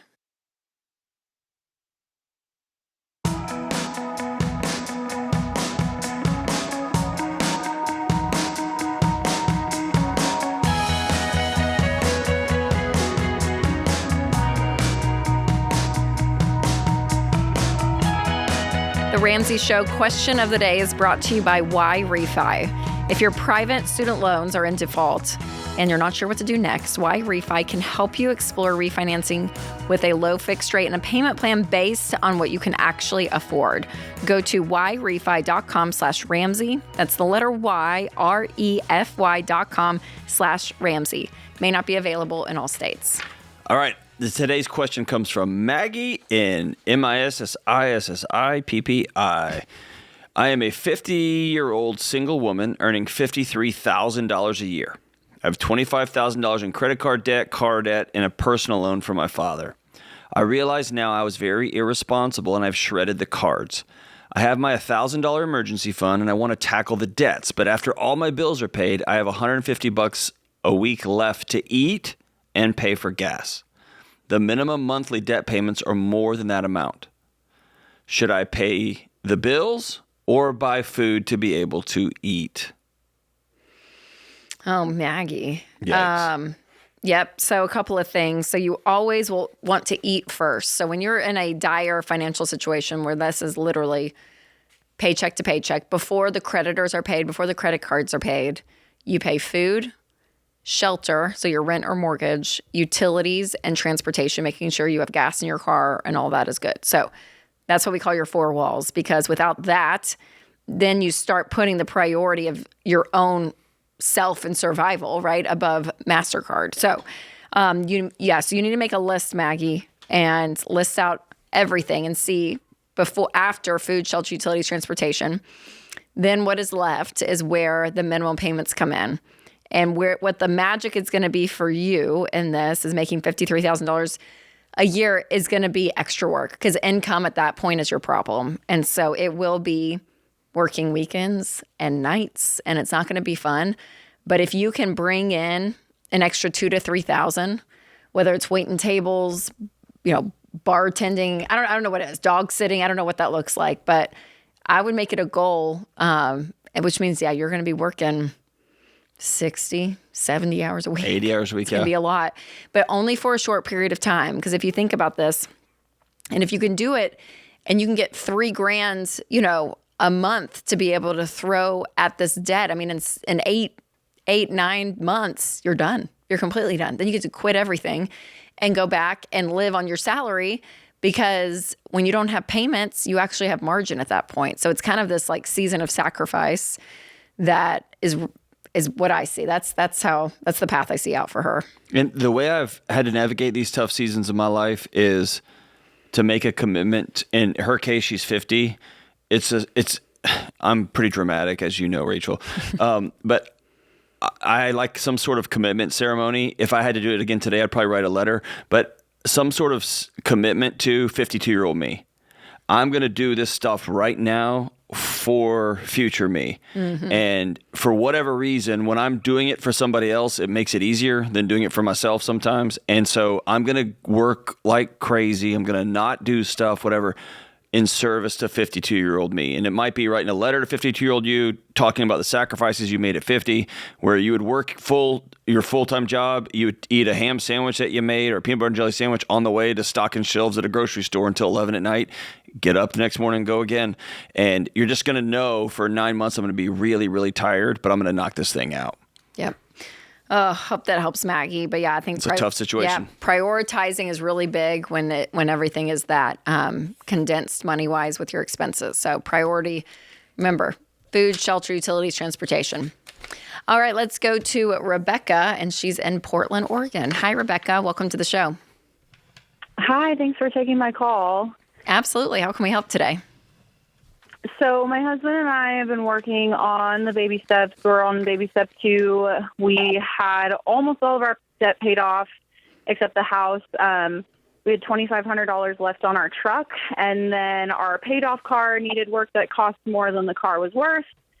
So my husband commutes 40 minutes daily to and from work, and so we needed a commuter car. And so with $6,800 in savings, we spent $5,500 on a car that immediately needed $2,800 of work because of a tire problem caused by the dealership.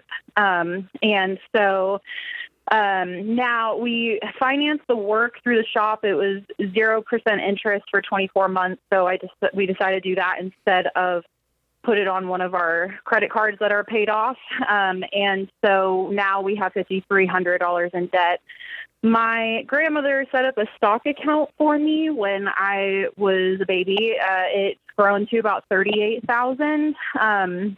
And so I'm just curious, would you guys recommend cashing it all out, taking out what we need for the debt, letting it sit until retirement, or what I should do? Mm-hmm. We also have, my husband has 2 shoulder surgeries coming up in the next year, and we do have an HSA with about $4,000 in it, but that's not going to cover the surgeries fully. But we do get financial aid through the hospital as well. We're kind of like a lower income household. So, sorry, how much debt did you say the dealership was? I know it was 0% interest for 24 months, but $2,800 through the $2,800 through the repair shop. Okay, yes. Gotcha. And then you still have, did you say 25,000? 2,500. 2,500. Okay, perfect. Yes. Did you get your $5,500 car? Did you have it inspected? Well, yeah, that's what we took it in initially for. And yeah, I mean, we had already purchased it by the time that we had the tire problem. So usually the inspection comes before the purchase, right? Yes. Yeah. Okay. We've had good luck with cars, and we're hoping we would have the same luck, and we didn't. Yeah. No, that's okay. So you guys have $5,300 total of debt, and you have $38,000 in the stock. What kind of stock is it? It's just individual stocks. It's like Disney, Home Depot, that type of thing. Okay, is it in like a mutual fund, or it's like 10 individual stocks? It's individual shares. Okay, yeah, gotcha. Okay, well, the short answer is yes. I would cash those out to pay this off. Okay, and yeah, you'll probably be paying depending on how it was all looped to you from your grandmother. I guess she had it in your name. Yeah, she moved it to my name when I was 18. Okay, gotcha. So yeah, there may be some taxes implications in that, but just, be aware of that. But I would, use some of that. And then I honestly would not stay in single stocks like that. I probably would end up cashing everything out and just moving it to an index fund. Like an S&P 500 or something. You can open up a brokerage account and just do it through that. And you can do that on your own if you wanted through Fidelity or Vanguard. There's some easy companies that make it pretty easy. Just because I don't like the single stock mentality anyways. So that's probably what I would do. And then when you have that, to be able to take some of that to pay off the $5,300. And then you guys prepping for, which I'm thankful about the medical ahead of time. So with everything, you said you guys have the HSA 4,000 and then you have some covered. How much out of pocket will you have to pay? I'm not sure yet. We haven't gotten an estimate from the hospital yet. Okay, but so we do know that he needs both. Okay, yep. So do you have any idea? Have they given you any range? No. Okay, so I would find that out because it's going to help you guys to plan and to know how much you guys need to set aside per month. How much are you guys making a year? We make about $68,000 a year. That was last year. I recently just got my certification for my job, and we're kind of like, I'm also up for promotion, so we're kind of looking for additional ways to earn, and there should be a couple of good raises coming up soon. I'll tell you my one concern about doing this is you guys have been working hard to get out of debt, and I know you felt squeezed, but you haven't fully metabolized we do not go into debt, right? Yeah. And so my fear is y'all going to cash this out, and it's going to kind of become just in case account. And so y'all are going to have to make a firm commitment that if we do cash this stock out and we pay this debt off, we're never going into debt again. And this is not going to become just kind of a slush fund.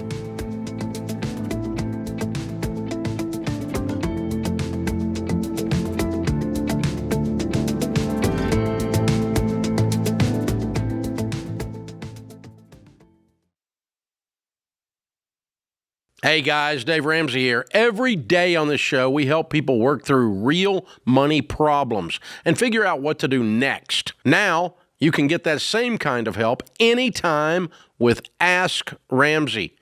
Ask your money question and get answers built on Ramsey principles we use on the show. Whether you're making a decision or just want something explained, Ask Ramsey is here to help.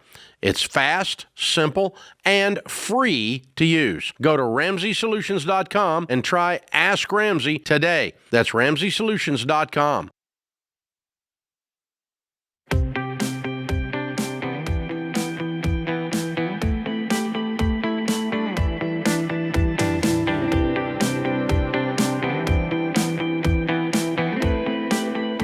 If you're working the baby steps, the fastest and best way to do it is by using EveryDollar. So this is more than just a budgeting app. It is the plan that is built right in. So you can track your progress, get personalized recommendations and coaching for your situation. That's going to help you free up more money and work the plan faster. I mean, it's like having one of us walk with you every single day and showing you the next right step and holding you accountable. So start EveryDollar for free by downloading it in the App Store or Google Play. All right, let's head over to Jessica, and she's in Savannah, Georgia. Hi, Jessica. Welcome to the show. Hi, guys. Thanks for having me. Absolutely. How can we help? So I am coming into a little bit of a bonus here. My husband and I are both military, and I am just wondering what your guys' recommendations are for where I should put that towards. So we both have a car loan, and then we have our house loan, and I'm just wondering if we should put it into that and pay those things off, and then where we should put the extra money after those are paid off. Okay, great. How much is the bonus going to be? So the bonus after taxes is probably going to be about $30,000. Okay. And then I'll probably have another $15,000 bonus towards October. Oh, nice. Are these military bonuses?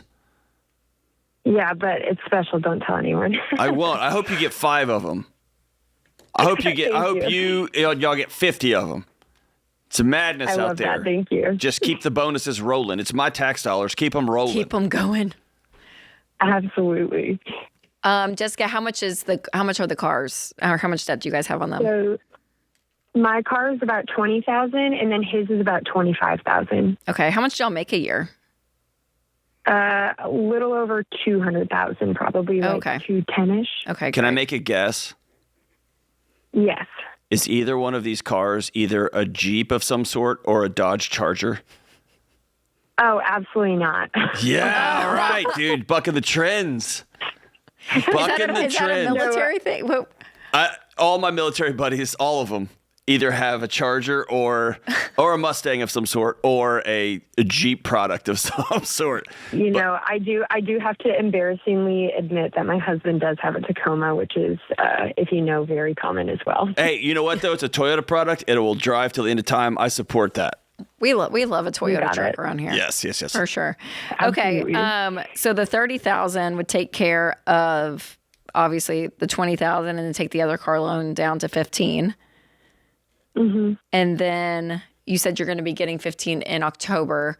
I would love for you guys to start. Yeah. So all that to say, yes, I would throw the bonus at the cars.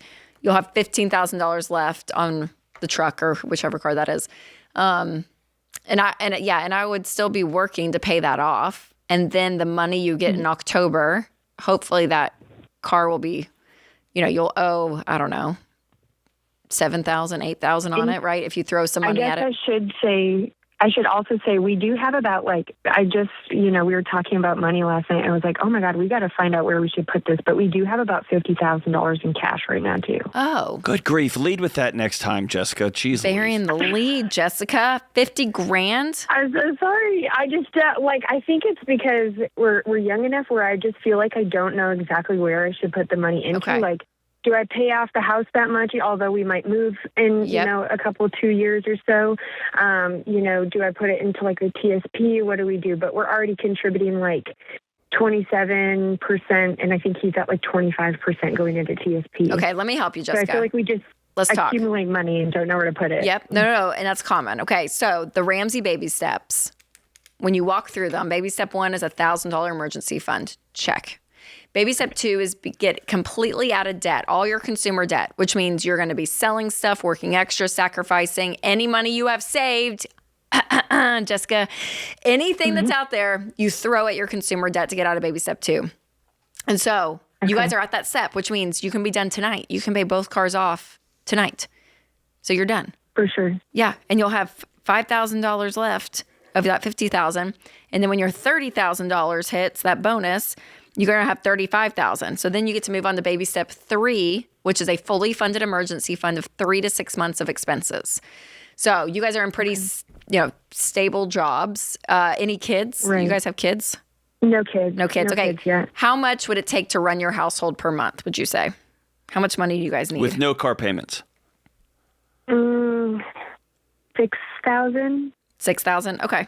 So I probably would put you guys at a 3-month. We say 3 to 6 months, but you guys don't have kids, stable jobs. So if you wanted to do a 3-month, you could, which would mean you would need $18,000. Okay.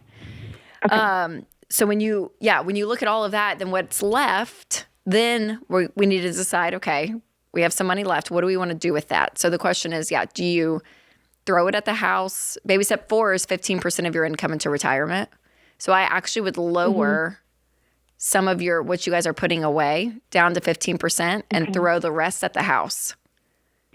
Okay. And as you pay it off, it's okay because even if you guys sell it and move, that you're building an equity at that point as you're paying it down. So you're not losing that money, right? You're just putting it into an asset and paying it down. Do you guys think you really will move though in the next 2 years? Yes. You will? Okay. So you could keep it in an index fund or something right now, or even just a high yield savings account.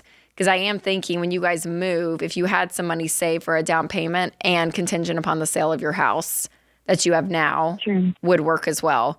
Yep. So that's probably what I would do, honestly, is I would put the remainder. I would have two separate high yield savings. Okay. One that has the $18,000 in it for your emergency fund, and then open up another and just put some of that cash in there, and then look up in 2 years and just say, okay, when we sell our home in 2 years, how much equity is going to be in there, plus how much do you think we can be saving, and all together, what will that look like? To maybe buy something. But the military families, I know, if you guys are jumping, if you're jumping around, you're probably going to want to rent somewhere. It's a good point. Sure. I think the other thing is that, like I said, every couple of months we just all of a sudden feel like we have so much money, so we pay some in the house, some in the cars, and whatever not.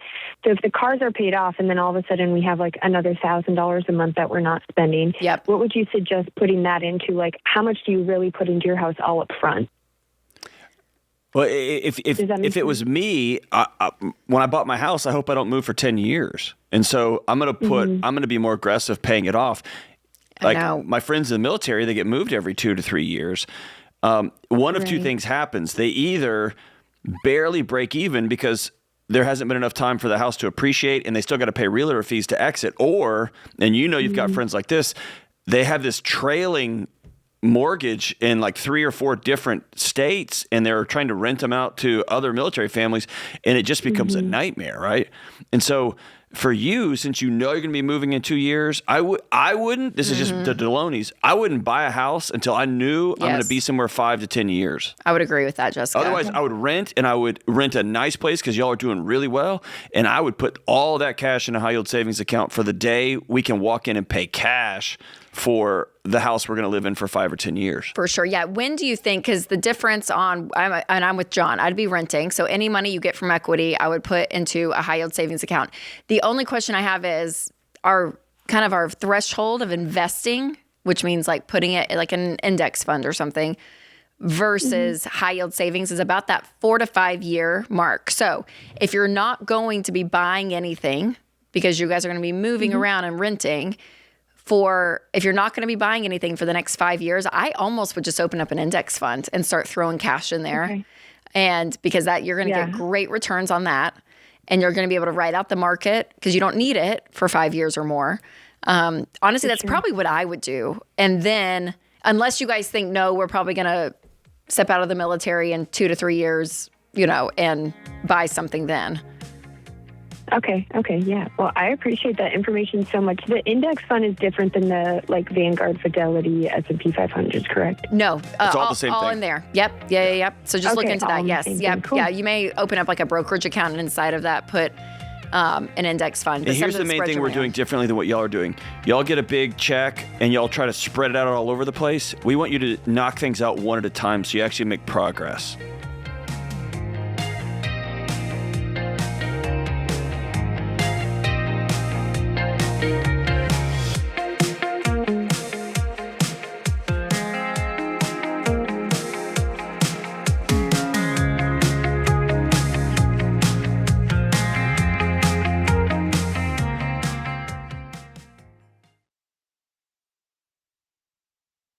All right, let's cut to the chase. It's easy to get discouraged about crazy house prices and interest rates. But when you have the right real estate agent to help you buy and sell the right way, you'll have confidence to make smart decisions. Ramsey trusted agents aren't just experts who guide you through buying or selling. They're people you can trust to have your back from the first call to closing day. Find a Ramsey trusted agent near you at RamseySolutions.com/agent. That's RamseySolutions.com/agent.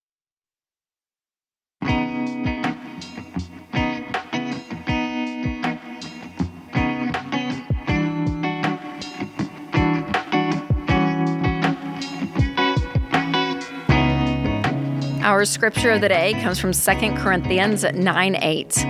And God is able to bless you abundantly, so that in all things, at all times, having all that you need, you will abound in every good work. Dolly Parton said, love her, a peacock that rests on his tail feathers is just another turkey. Did you see she came out with a video? No, what Are did you it a say? big Dolly fan? She had to cancel Vegas, and that she's having some health stuff, but her doctors, she's going to be great, and she's going to be looking younger than ever. I mean, she's just hilarious. Over here on I 12 love South, her. like right in the middle of like where all these shops and restaurants are, my kids and I have walked by there 1,000 times. That's her place. I had no idea. There, and she lives in. She Well, has that's a where place. she stores her bus and all. Oh, okay, yeah, because her house, y'all, she lives like a mile from me, Wow. and she's been there since like the 90s. Forever. She's just awesome. We love Dolly. She's around the here. best. She is. She's a gem. She's the best. She's on my bucket list to meet. I want to meet her. I just want her to be president. Oh, she should be president. Dolly. I'm going to write her in next election. She's probably too young, but. All right. We're going to go to the phones, and we have Richard in Tennessee up next. Hi, Richard. Welcome to the show. Hey, thanks for having me. Absolutely. Tom. Absolutely. How can we help? What's up, man? So I've recently became disabled, and I'm not able to provide like I've been doing for my family. Mm. And I'm going to be getting a pretty large settlement, about $75,000 minimum. I'm just wondering, what can I do to turn that into some type of profit? What happened, brother? I was involved in a car accident that left me paralyzed. Oh, my I have a gosh. head injury, and I have seizures pretty bad from it now. Yeah. Oh, Richard, I'm I was sorry. a truck driver before that, so Okay. obviously I'm not allowed to drive, so can't do that anymore. Yeah. 75 seems awfully low for an injury that permanently takes away your line of work. Yeah. That's the lawyer really feels that he's going to get a lot more. Yeah. It's just, he said, we're going to cover your medical bills at least, and those are all paid. So now I know for a fact I'm going to get at least $75,000. What's he saying? He said we may be getting more. What does that mean? Like if he had a ballpark, what was he? I know you're probably being conservative with the 75, but what could it be? I'm trying to be conservative with it, but I mean, he said that he's pushing them and he's trying to push closer to 200,000. Yeah, I for whatever it's worth, man, because this injury takes away your livelihood, which is truck driving, I would push pretty hard to expand that as far as possible for future earnings. But that's not why you're calling. So, but man, I hate this for you, I know, for I'm you and your so family. sorry. Richard, are you able to do any level of other work, or will you be out of the workforce for the foreseeable future? Right now, it's kind of too early to tell. Okay. The doctor's not really saying anything positive or negative, so I think they're kind of questioning it too. Okay. Is it classified as a TBI, traumatic brain injury? Yeah, it is. Okay.